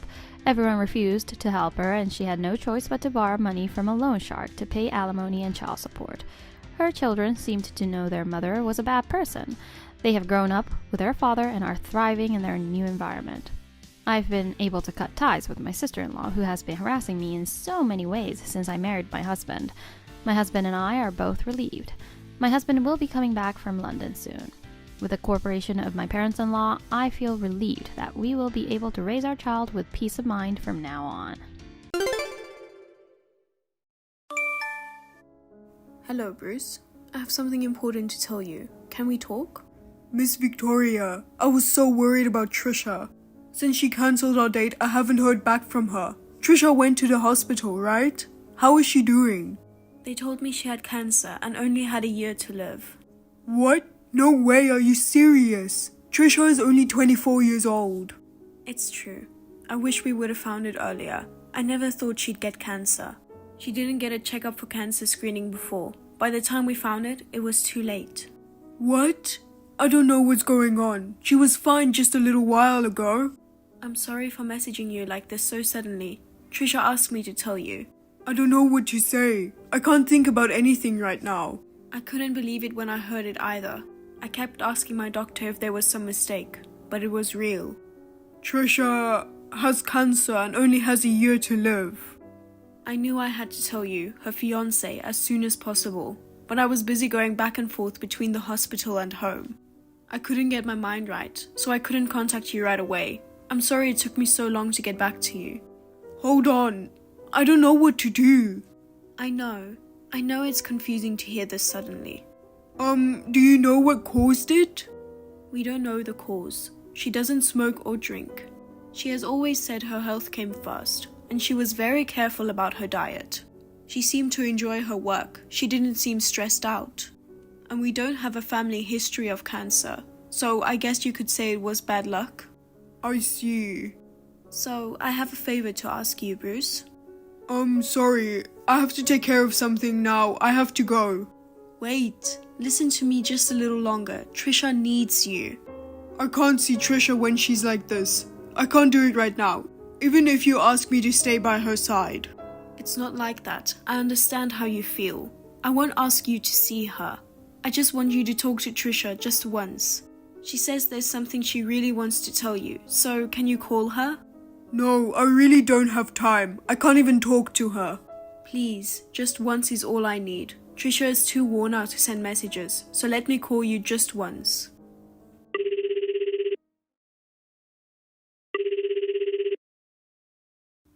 I told you, I really can't do this right now. Sorry, Bruce. Trisha, hold on. I really wanted to meet you and apologize properly, but I'm not feeling well. I see. Like I told your mom, I can't come to you. I know, it's too much for you. Thanks for everything. The 2 years I spent with Bruce were a lot of fun. No, Trisha, don't say something like that. It's too early to give up. I've only got a year to live. It can't be helped. There's no hope for a cure. We have to cherish the life we have left and live one day at a time. Trisha, I'm kind of busy. Can I go now? Okay. I'm sorry to call you when you're busy. You don't have to come to the hospital, but it would be nice to talk once in a while. I don't know if that's possible. Bruce? I think we're done here. I'm hanging up. Please don't call me like that. I'm sorry. Trisha has been worried about you for a long time, and she said she really wanted to talk to you. I'm sorry, but I'm calling off the engagement. What? You won't see her anymore? I can't see her now, so please let Trisha know. Miss Victoria, please stay away from me too. What? Looks like there's no point in holding you back. Okay, I understand. My name is Trisha. I'm 24 years old. My parents divorced when I was very young and my mother raised me by herself. I've been sick for a while, so I went to the hospital for a checkup and found out that I have cancer. I was told that I'm at a stage where there's nothing the doctor can do, and I had only 1 year to live. I had been getting annual checkups, but I had never had a cancer screening. I never thought I would get cancer at such a young age. I have been dating my fiancé Bruce for 2 years now. He just recently proposed to me. We had just written out our registration and were about to submit it. It's really depressing and I feel like crying and screaming, but I've decided to keep my emotions to myself and not share them with anyone. Whether or not I can marry Bruce doesn't matter to me. I just want him to be with me until the end of my life. I understand that it's difficult for him to be with a fiancé who has been given a limited time to live. Still, I hope to spend the remainder of my life with him, at the very least. Hey, I just saw you with a woman at the hospital. Who was that woman? What? You told me to stay away from you, so I didn't talk to you, but I think I've seen that woman somewhere before. Is this the hospital where Trisha is staying? I didn't know. So, who the hell is that woman? Why were you in the hospital? She's my ex-girlfriend. Ex-girlfriend? Yes, we got back together just the other day. She just got off work. I was just picking her up. What? Oh my god, she's a doctor here at the hospital. That's why she looked so familiar. Are you in a relationship already? Kinda, yeah. Seriously? Well, you've already called off your engagement to Trisha. I guess no one has the right to interfere with your love life. Trisha didn't see me with her, did she? Don't worry about that. Trisha is too worn out to leave the hospital room right now because she can't move. Really? I don't want to make things awkward, so please keep it a secret, Miss Victoria. Fine. I don't want to hurt Trisha, so I'll keep quiet. Well, I have an important appointment with her, so if you'll excuse me. Okay, I understand that you have your own life. I know Trisha's going through a tough time, and I disappointed you. I'm sorry I'm such a jerk. I wish you could have been there for Trisha, but it can't be helped. I'm sorry. But I hope when things settle down, I'd like you to visit Trisha once in a while. I feel like just seeing your face, it might extend her life a little. I'm sorry, but I can't promise anything. Well, I guess there's nothing more to say. I'm sorry, I'm really busy. Excuse me. Bruce, what's going on? Explain it to me so I can understand. What? The doctor you said was your girlfriend came to Trisha's room out of the blue. She's not her doctor, so what's going on? I didn't hear anything. Trisha said she came to check on her. She was so surprised that I wasn't there. I don't understand what's going on. Maybe she thought no one was here. Did she say anything? She said she just came to check on Trisha's condition. How often do doctors suddenly examine a patient they're not in charge of? On top of that, she came here assuming that I wasn't there. Sneaking around like that is suspicious. I'm sorry, I'm not a doctor and I don't know what's going on. I can't say anything unless I ask her. That woman, maybe she did something strange to Trisha, like giving her some kind of weird medicine or... No, she wouldn't do anything like that. She's a good doctor. I think she went to see her in person, to find out if there was a more effective way to treat her. That's unnecessary. We don't want any treatment. What? Because it's already too late for Trisha, isn't it? Are you sure she doesn't want to get treatment? There's nothing we can do. Trisha knows she can't be saved. That's why she doesn't want any unnecessary treatment, and I feel the same way as Trisha. I see. And I can't allow your girlfriend to come to her hospital room. I'm sure she thought it was a good thing that Trisha, your ex-fiancé, has only a year to live. I'm sure she just came to see her for the fun of it. I bet she's proud of herself for getting back together with you now. No, she's not that mean. She works there, so I guess I can't blame her for coming in and out of your hospital room. Trisha got sick and even broke off her engagement, and you still want her to suffer more? Trisha doesn't have to suffer. Trisha doesn't know about her, right? So there's nothing to worry about. But Trisha might find out sooner or later. Your girlfriend might tell you that she's dating you. Don't let her near Trisha again. Let her live out the rest of her life in peace instead of giving her a hard time. I'm not working at the hospital, so I can't help you there. Then at least tell her to stay away from us. We're moving Trisha to a new hospital right now. What? I found it. I found a great doctor who might be able to treat Trisha's cancer. I've talked to her doctor and we've already decided where we're going to transfer her. What are you talking about? I told you we are not going to treat her. But I just couldn't give up. I was looking for a doctor who could help Trisha. Leave Trisha alone. You have a new girlfriend, don't you? Actually, she's not my ex-girlfriend or anything. She's just a childhood friend. When you caught me with her at the hospital, you had the authority over Trisha. So I quickly lied and said she was my ex-girlfriend. What? Why? If you found out that I'm looking for a doctor who can treat Trisha, I'm sure you would reject me or stop me. It would be unnatural for me, an outsider, to be talking to a doctor at a hospital like that. But if I told you that it was my ex-girlfriend, I'm sure you will understand. What? So my childhood friend was secretly consulting with Trisha's doctor on my behalf. But there are some things that only family can get into. You're right. You can't make decisions on your own. Besides, you broke off your engagement with Trisha. That's why I decided not to break off the engagement. I registered my marriage with Trisha. What? I have to be her spouse to receive all the information. Right now, I'm the one who has the authority over Trisha's treatment. What are you doing? Trisha never said she was married to you. It's strange that I wasn't informed of the marriage. I'm sorry that I had to inform you now, but you were against Trisha's treatment. If our marriage is annulled or something, even if I found a great doctor, it would be difficult to transfer Trisha to a different hospital. So your childhood friend's doctor came to see Trisha. I apologize for making you feel uneasy, and for not being truthful about it. I really wanted to save Trisha. I have to transfer Trisha to a different hospital. I'm so stupid, it's the only thing I could think of. I'm sorry for being so selfish. You're such a... When you told me that Trisha had only a year to live, I wanted to hurry up and call my childhood friend doctor. So that's why you said you were busy. That's right. We can't waste even a second. I hear that cancer progresses faster in young people. That's why you've been working so hard. I don't know anything and I've said a lot of terrible things about you. I'm so sorry. No, it was my fault for doing things on my own. It's natural to be misunderstood. Anyway, Miss Victoria, we'll arrange for an ambulance to take Trisha to the hospital, and she'll be admitted immediately upon arrival.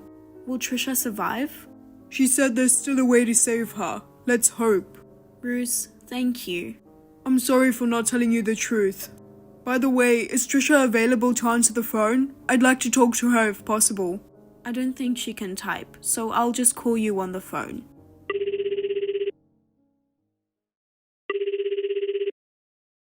Hello?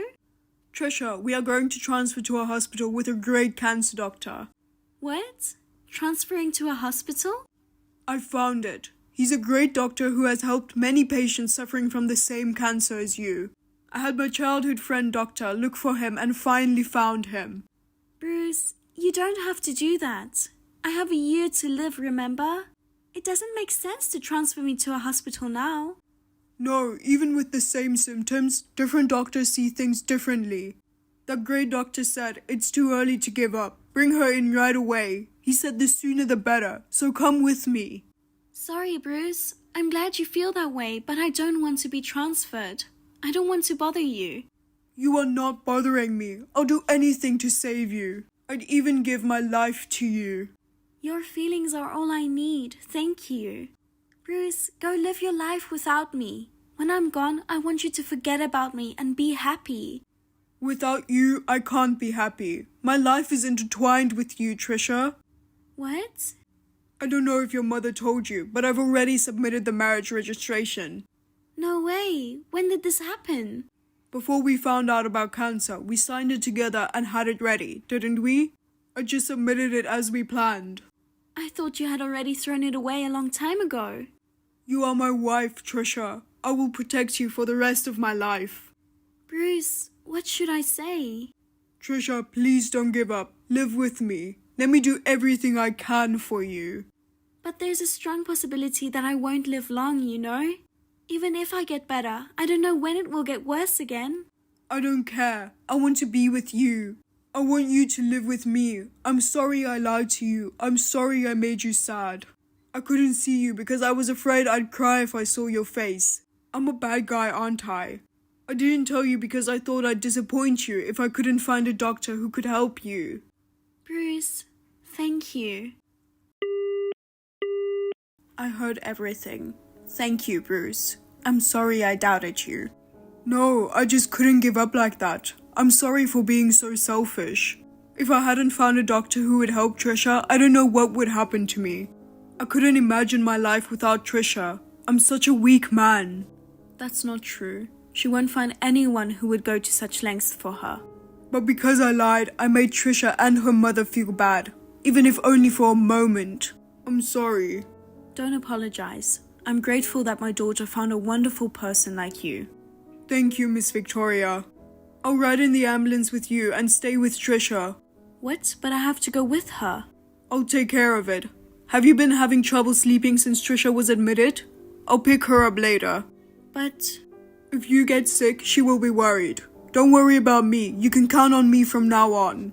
You're right, Bruce. I will be honest when I'm having a hard time too.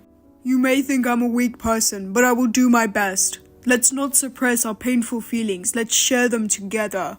Thank you. I've been in pain for a long time. I can't tell anyone, and I can't show my crying face to Trisha either. I know it's hard for you. Me too. But we are starting to see hope. I've arrived at the hospital, so I'm going to the hospital room now. And so I was transferred by ambulance, accompanied by Bruce, to the hospital where there was a famous cancer doctor. But I had less than a year to live, so the hardest part of my treatment began. What the hell was for breakfast today? You've got to be kidding me. I'm sorry, wasn't it good? I tried my best to make it. No, it was so delicious, it was shocking. I appreciate you cooking for me every day. Oh God, you scared me. I mean, aren't you at work right now? Are you not busy at work? I'm on a train on the way to the client's office. I just wanted to thank you. Anyway, are you sure you're okay getting up so early to make breakfast for me? Take it easy, babe. If you're sleepy, you should go to sleep. Thank you for being such a caring husband, babe.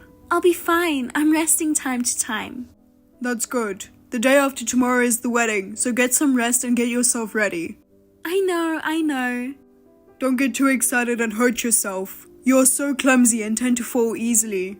That's right, I need to calm down. But Mom is more excited than me. She can't sleep because she's so excited to see me in my wedding dress. You and your mother are just alike in that way. Don't say that. Oh, I'm so happy. But 3 years ago, I was told that I had 1 year to live. I never thought I'd have a wedding day. I thought wearing a wedding dress would be just a dream. I won't let it end as a dream. I'm glad I get to stand next to Trisha in her wedding dress. Thank you, Bruce. Don't cry at the wedding, okay? I won't. Trisha, please stay by my side forever. I can't wait for tomorrow. On the day of the wedding, the sky was clear and cloudless. In front of my mother, relatives, and friends, Bruce and I pledged our eternal love. Bruce and I had always said that we would never cry. But as soon as the wedding ceremony started, he cried a lot. He cried throughout the ceremony, and the people who attended couldn't help but cry along. It was a tearful wedding, but everyone was smiling and congratulating us despite their tears. I will never forget this day for the rest of my life. When I was told 3 years ago that I had only 1 year to live, I had completely given up on the idea of living. But thanks to Bruce, who helped me find a good doctor and transferred me to a different hospital, I'm still living a healthy life. However, I am still going to the hospital and I can't say that I'm cured completely.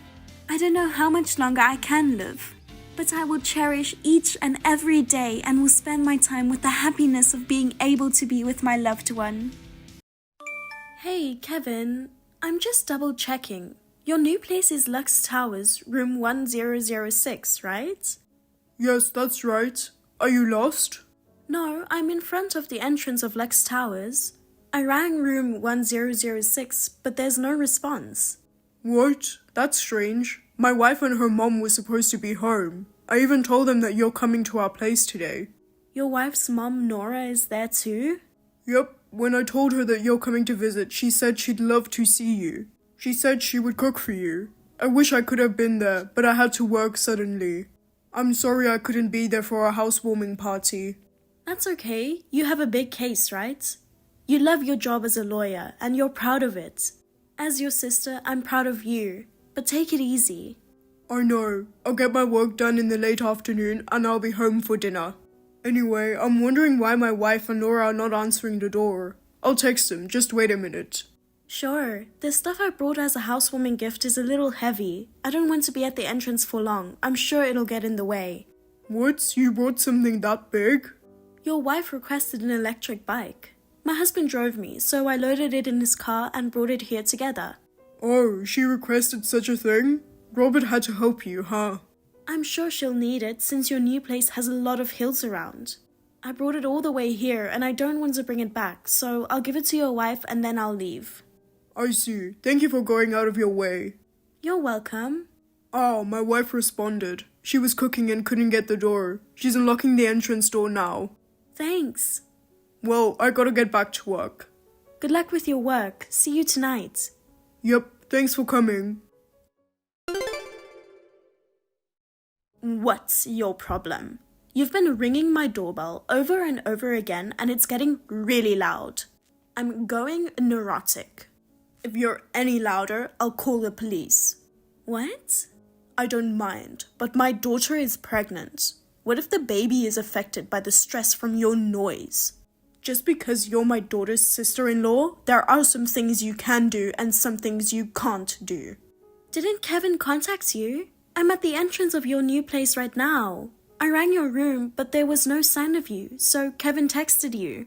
What? Why should I let you into my house? I don't want an insane woman like you in my house, not even for a second. Consider it an honor just to be allowed to enter the entrance of a luxury condo. What? Well, excuse me, Nora, but you say my house, but that's my brother and his wife's house, right? My brother is away on business, but he said I could come in. So what? What? I'm the landlord's mother. My daughter's husband is supposed to protect my daughter, but he's away for work. So I'm the one who has to protect her from the prowlers. I'm not a prowler. I brought her a housewarming gift. I just wanted her to accept it. A housewarming gift? What did you bring? An electric bike. An electric bike? My daughter is pregnant. If she rides that bike and falls over, she'll have a miscarriage. Pregnant? Your daughter is pregnant? Yes, she is. Did you bring a bicycle with the intention of causing my daughter to miscarry? What a person you are. The electric bike was at your daughter's own request. I'm sure she didn't know she was pregnant yet when she asked for it. Besides, a bicycle is not a perishable item, so she can ride it after the baby is born. Shut up. What? I can't have an insane little girl like you in my house. Go home. What? No way. Are you saying you want to come inside our place? Of course, it's not every day you get to see the inside of a luxury condo. I can understand why you would want to come inside. But can you do that when your brother is around? Well, If you still want to come inside, you'll have to pay a special admission fee of $5,000. $5,000? Unlike your brother, who is a lawyer, you have nothing to live for but your mediocre income and your boring life. What's that?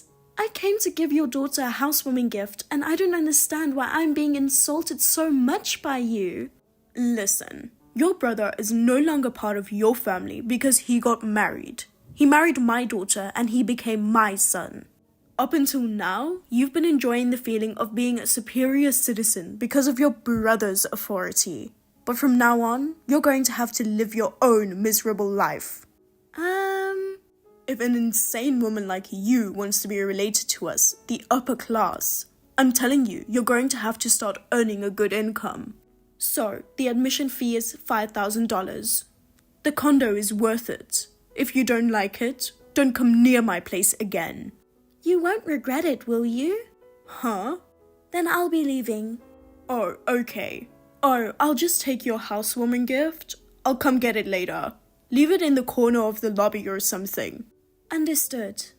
Get the hell out of here, you poor bastard. I'll excuse myself. Kathy, I heard you already left today because something came up. My wife and Nora were sorry they couldn't spend more time talking with you. What? Oh yeah, it's okay. Come again, okay? Next time when I'm around. I will. And thanks for the electric bike. I've used it to go to the convenience store at the bottom of the hill, and it's nice and easy. I'm glad it's helping you. Oh, and by the way, how did you like the melon I served for lunch? If it was good, I'm thinking of giving it to my boss next time. What? Well, I didn't get lunch. What? Your wife and Nora seemed kind of busy. I told them on the text that I'd leave the gift at the entrance lobby and I left. That's what happened. So I haven't even stepped foot in your place. I see. Because my juice and cream puffs I left in the fridge were gone, I thought maybe they had them with you. Also, there was a little cigarette smell in the living room. My husband and I weren't the ones who drank and ate, since we excused ourselves at the entrance door. Also, neither my husband nor I smoke. I see. You know what, Kevin? Maybe this has something to do with that, but my husband wants to talk to you about something. What? Robert wants to talk to me? He says it's better when your wife and Nora aren't around. Besides, I saw something yesterday that bothered me a little too. I think I should tell you about it. Sure, I'm off duty tomorrow and my wife is going out with her friends in the morning and coming home in the evening. So I'll definitely be home alone at noon. Robert is available at noon too. Well, let's talk over lunch, shall we? We didn't get to eat together today. You should come see our new place again. We will. We'll come by tomorrow around noon. Got it. Kathy, thank you for earlier. Tell Robert that I said thank you. No problem. I'm sorry I surprised you with the sudden exposure. You just started living in your new place, and I'm sure you didn't want to hear that kind of story. Well, it's better I knew. In fact, I've done a thorough search of my place and found some circumstantial evidence that seems to confirm it. Even if it's not what I think it is. My wife lied to me that she treated you to lunch, and in fact, she turned you away. There should be an explanation for that. I'm sure there's something shady going on. Maybe it's because I've seen a lot of cases as a lawyer. I have a keen instinct for this kind of thing. Is there anything else Robert and I can do? There's nothing for now. A lot of things are starting to happen after you told me. We'll settle this in a month, probably. I'm sorry, but until then, just pretend you're not aware of anything. Okay, let me know if there's anything I can do to help. It's not good to keep things to yourself. Thanks. I'm counting on you when I need you. Hey, you? My daughter is feeling sad that her husband has stopped coming home. You better not be having an affair. What kind of newlywed would cheat on her wife? You're a lawyer, but you're not an ethical person. Hey, answer me. Well, fine. If you don't come back, we'll take this condo. For the record, my daughter is pregnant. I'll make sure the cheating man pays his alimony and child support, and I'll make sure he pays it in full. Hey, you. I got a weird envelope in the mail. What do you think you're doing? Hello, Nora. You said so yourself. I have to make sure the cheating woman pays her alimony. What are you talking about? You're the one who cheated on her. You hurt my daughter, dumped her, and now you're sending her divorce and alimony papers? You have no human heart. You're the one with no heart, Nora. I beg your pardon? You're the one who forced your daughter to cheat on me. What's that? What are you talking about? The guy my wife is cheating on with me is a doctor who makes more money than I do as a lawyer. And she's pregnant with his child, isn't she? What? Along with the divorce papers, there's a report from the investigation into the affair. I think there are some photos with it, so I'd like you to take a good look at them. No way. When did you find out? The day when Kathy brought us a housewarming gift. When she was stranded in front of the entrance door and saw a young man ringing our room 1006, and went straight in. Kathy was watching from a little distance from the entrance, trying not to be in people's way because of the bicycle. She could have gone in with the guy, but she thought it would be rude and held back. I heard you guys said something absurd to her, like admission fee of $5,000, and you managed to keep her out of our place, and you guys were relieved, huh?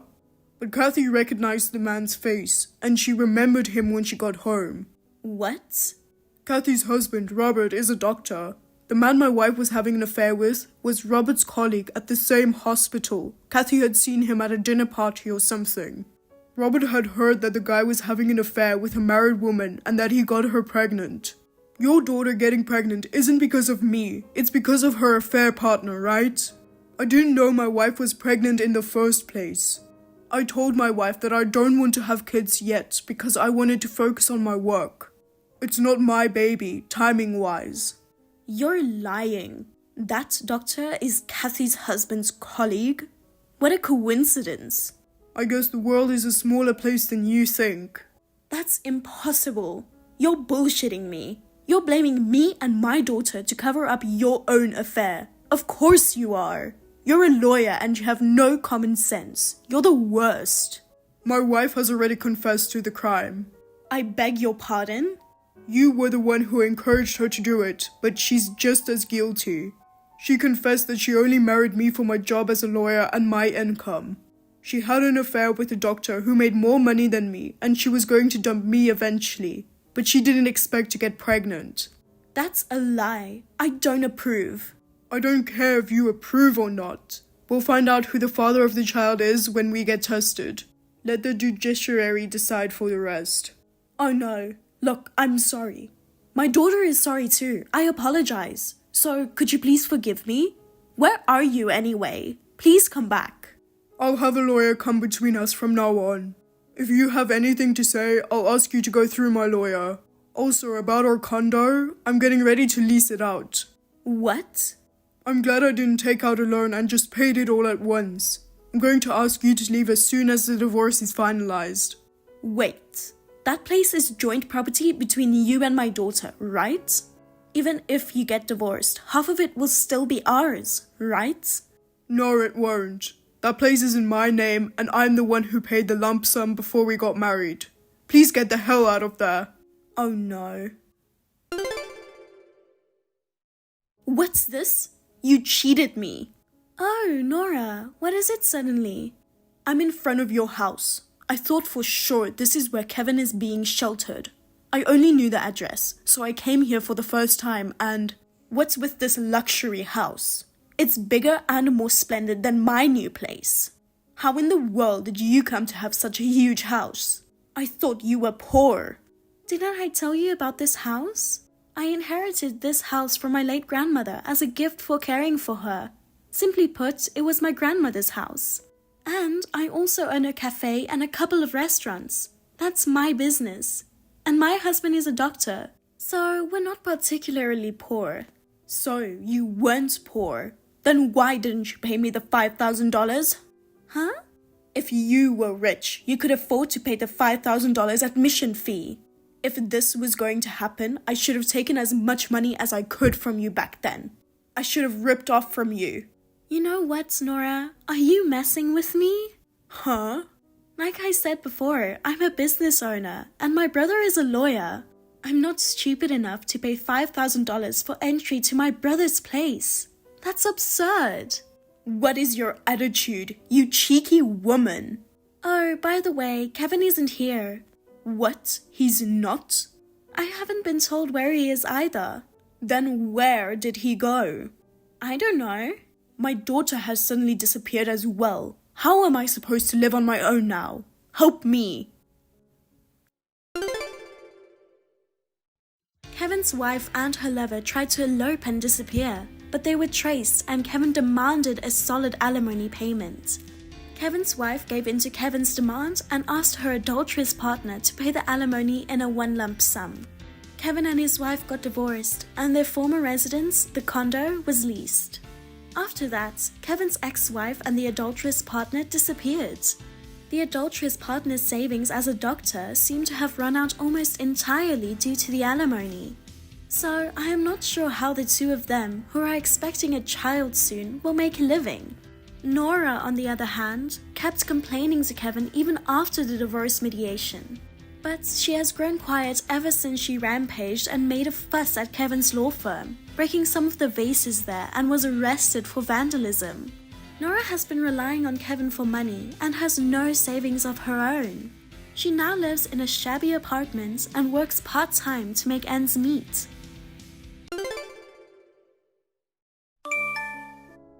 Hi, honey. I've just got home. Is it morning there now? You're probably in the middle of commuting to work at this time. Good luck at work, honey. By the way, you're coming back home this weekend, right? I'll pick you up at the airport. Please let me know the arrival time of your flight. Any time after you finish work is fine. Just let me know. Talk to you later. Hey, Ashley. Hello? Oh, I guess it's already midnight there. You're probably asleep. Listen, you messaged me earlier saying you'd come pick me up at the airport, but you don't have to bother coming.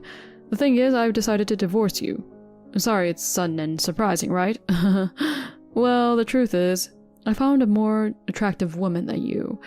She's a local Asian lady with black silky hair. I was worried when I got the overseas assignment because of the language, but coming here was really a good decision. I never thought I'd end up dating a woman like her. You know what? She speaks perfect English. Actually, she has a native English accent. I was so surprised. She told me she studied abroad when she was in college, and she worked hard to learn English. Learning a new language must be so difficult, but she's diligent. She's such a perfect lady, you know? I fell for her at first sight, and now I can't live without her. Actually, we're already living together in the apartment I rented here. Living together with such a lovely woman is like a dream. So, you understand what I'm trying to say, right? I'm planning to marry her, so please arrange to move out before I return. There's another week before I come back, so that should be enough time for you to make the necessary arrangements. Oh, by the way, as soon as I return, I'll proceed with the divorce, so please cooperate. Make sure there's absolutely no chance for you and her to run into each other. Just get your stuff packed as soon as you can.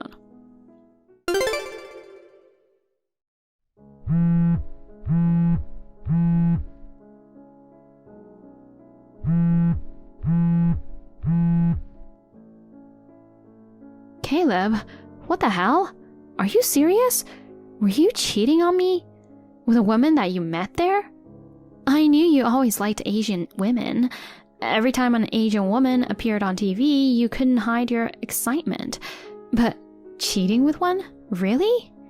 No wonder you've been so slow to respond to me lately. Even considering the time difference, taking 5 days to reply is definitely strange. When I ask something, you only give vague answers. Now, I know why. So you're serious about her, huh? Fine. I accept the part about leaving our current home for now. But I'm not going to agree to a divorce so easily. First of all, I need you to tell me who's that woman. We'll discuss all of this when you get back. See you. Jesus Christ, my notification is full of your messages. What the hell? You want to know who I'm dating now? Well, I guess you are interested to know. Sure, I'll send you a photo of her. Don't get too jealous, okay? Unlike your ugly face, she's extremely beautiful. Here's a photo of my baby girl. Isn't she incredibly beautiful? She looks like an actress. Her name is Lily. I still can't believe that I met her. Actually, Lily is willing to move to the US for me. Well, she's fluent in English. I'm sure she'll get used to a new environment in no time. I'm so proud to have a foreign wife. I'm going to brag about it to my friends as soon as I get back home. So Ashley, you can't compete with her. Just give up on me and go back to your parents' house or something. I'm sorry for leaving you so soon after we got married, but I met the woman of my dreams, Lily. No hard feelings, okay? Samuel, I know you're busy, but it's really important. Can we talk? Hey, Ashley, what's wrong? I finally found her. I found Lily. Oh, Lily? Where is she? She's in overseas. Overseas? That's right, and she's living with my husband. What? With Caleb? I don't really understand the situation. Come to think of it, I didn't tell you that Caleb is currently working overseas, right? He's working abroad right now, but he's planning to return in a few days. Yesterday, he revealed his affair to me and said he was divorcing me. So when I asked him about the woman that he's dating, he proudly sent me a photo of her. And guess who it was? Lily. What in the world? Did she really run away abroad? I was surprised when I saw the photo too. I see, so that's why it was impossible to find her no matter how much we searched. We haven't resolved our issues in a long time. I'm sorry you had to go through all that trouble with her. It's fine. Thanks for the information. I can help you if you want. Really? Of course. Now it involves my husband too. They seem to plan to live in our house after returning, so that might be our chance to catch them. What the hell? They're going to live in that house? Insane, right? Caleb told me I should leave the house before they returned. How audacious of them. Can you spare some time during lunch break or after work today? Let's talk about it in person. Sure. Can we meet at the coffee place in front of the station around 12? All right. I'll see you then. Let's make them pay for what they did. Hey, Ashley. You've already left the house, right? I arrived at the airport just now. Lily is with me, so I don't want her to run into you and get into trouble. Don't worry about it. I've already left. Oh, okay. I'm glad you're such an understanding woman. But I still have no intention of divorcing. Huh? Seriously? I understand your feelings as not wanting to break up with me. I mean, I'm a handsome guy. I'm good at my job and I have a bright future ahead of me. But I don't have any feelings for you anymore. I've met a woman who is hundreds of times more attractive than you. Well, there's no point in comparing you. An American woman with a pretty Asian woman. So give up and agree to the divorce. You'll only make yourself miserable if you keep on being stubborn. All right, I'll eventually let you go. But I'm going to have to deal with the divorce through my lawyer. Lawyer? Why would you want a lawyer? Because I'm going to charge you alimony. Alimony? Why are you so surprised? You ruined our marriage, obviously. You have to pay for what you have done. I see. Are you okay? Huh? What? I'm not sure if you understand what I'm saying. It seems like being with that woman overseas has driven you insane. Shut up. That's not true. I'll pay you whatever you want.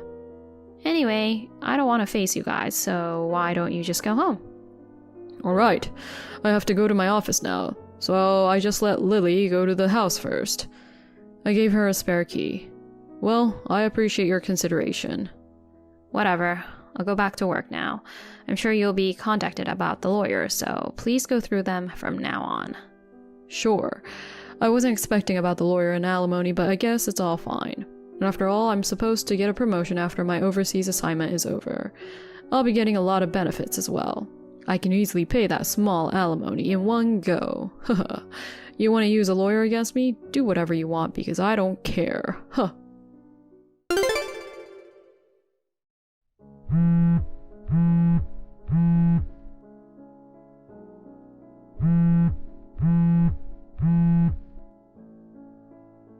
Hey, Ashley, what the hell is going on?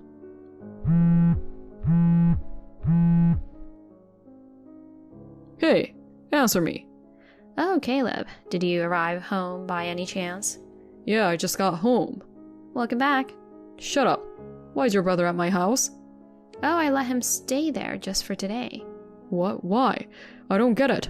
When I got home and went inside the house, your brother and Lily were having a serious conversation. I was surprised and went out into the hallway, but what the hell is happening? Do you know who that woman is?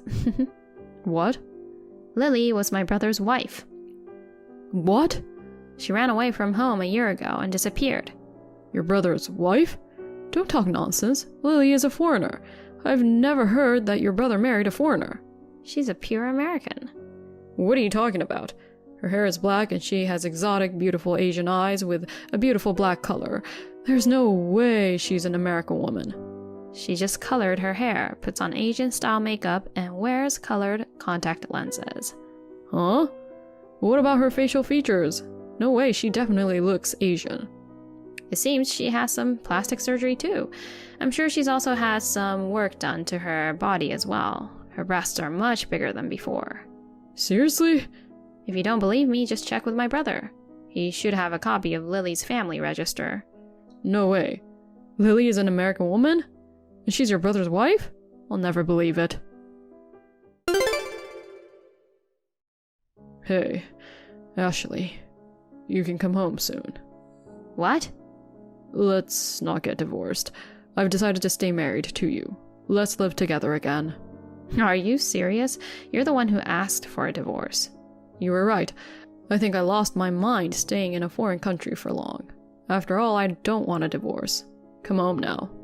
No way. What? You tried to end our marriage over an Asian woman. Don't tell me you've lost your mind. I can't help it. I was deceived by Lily. Are you saying that you are a victim? Exactly. I thought I got the beautiful Asian woman that I dreamed of. Turns out she was a pure American. What a disappointment. No wonder she talks like native speaker. Even if she studied hard, it's still unnatural that she can speak English so perfectly. You're realizing it now, huh? You must have heard it from my brother, right? The reason why she was overseas. Oh yeah. Your brother found out about her affair and demanded alimony. Lily didn't want to pay and ended up fleeing overseas. There she met me, a man who loves Asian women. She thought that if we got married and changed her last name, it would be harder to get located, even if she went back to the States. That's why she started dating me. Yep, that's what my brother told me too. I had no idea that she used me to get away from your brother. That's right. When we got married, Lily had already left my brother. That's why you didn't know that they were married. Lily probably didn't know that you were her sister-in-law's husband. That's right. Lily and I were together without knowing anything about it. So it's not my fault after all, right? We can call off the divorce, right? That's not how it works. It won't change the fact that you were having an affair. But I decided to break up with Lily, so please, forgive me. Just because you broke up with her, it doesn't change the fact that you cheated on me. Don't be so stubborn, honey. Deep down, you don't really want a divorce, do you? No, I don't. In fact, I'd like to get a divorce right now. Then why didn't you agree to the divorce right away? That's because you still have feelings for me, right? You really love me, don't you? Be more honest with me. Don't say disgusting things. What? I have no feelings for a scumbag like you. The reason I didn't divorce immediately is, after my brother's case, I decided it would be a good time to get rid of you after all the sanctions. All the sanctions? I meant alimony. I'll be claiming alimony from you, but I'll also be claiming it from Lily. Oh, Of course, I'll ask you to pay it all in one lump sum. Wait, paying it all at once is a bit... What? Didn't you say something the other day, like, I can easily pay that small alimony in one go? Actually, when I went to the office today, I was ordered to transfer to a small regional office in a rural area. They didn't even offer me a raise. Ah, you've been demoted, right? You don't have to be so clear. Why did they transfer you? The company found out that I was having an affair during my overseas assignment. They told me they couldn't promote such an unscrupulous employee. I see. You should be grateful that you still have a job.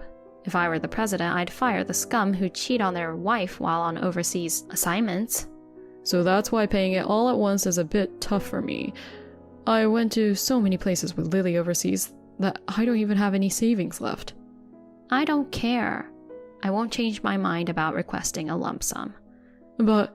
Anyway, a lawyer will come by later, so please explain your side to them instead of to me. Oh no. Oh, also, I forgot to mention the most important thing. Huh? What is it? Once we divorce, pack your things and leave. What? I have to leave? Of course. I thought you were leaving. For the sake of my brother talking to Lily, I've just left the house temporarily. This house is rented under my name. What? Really? I've been renting since before we got married. But when you get married, isn't it automatically updated in your husband's name? Are you dumb? I haven't done any procedures, so it's still in my name. I see. Well, then get the hell out of here. Wait, but where should I go? Why don't you just stay at your parents' house for now? Your father should be there soon to pick you up. What? Why is my father coming here? I've told your parents all about this. They were furious, especially your father. You should prepare yourself. Hey, don't scare me like that. My father won't hold back when he's angry. I know. Oh no. Well then, goodbye. Ashley, thanks for yesterday. Sorry for staying at your place for a while. I really appreciate it. No worries. How are you doing? Confronting her like that must have been tough. It seems Lily didn't expect me to be waiting for her. She panicked, and it was quite a scene. Well, confronting her directly was my choice. In the end, Lily gave in and agreed to talk, so it worked out. That's good. You did great. Oh, by the way, yesterday after you messaged Caleb, about 10 minutes later, his father arrived at the house. As soon as he saw Caleb, he shouted at him. And then he caught Caleb trying to run away and threw him on his back. Ouch, that sounds painful. I've never seen someone being thrown up like that before, so I was really shocked. I heard his father used to do wrestling when he was young. After that, Caleb went to his knees and started to apologize to his father, and his father picked him up, put him in the car, bailed everyone out, and drove away. I can imagine his father doing that.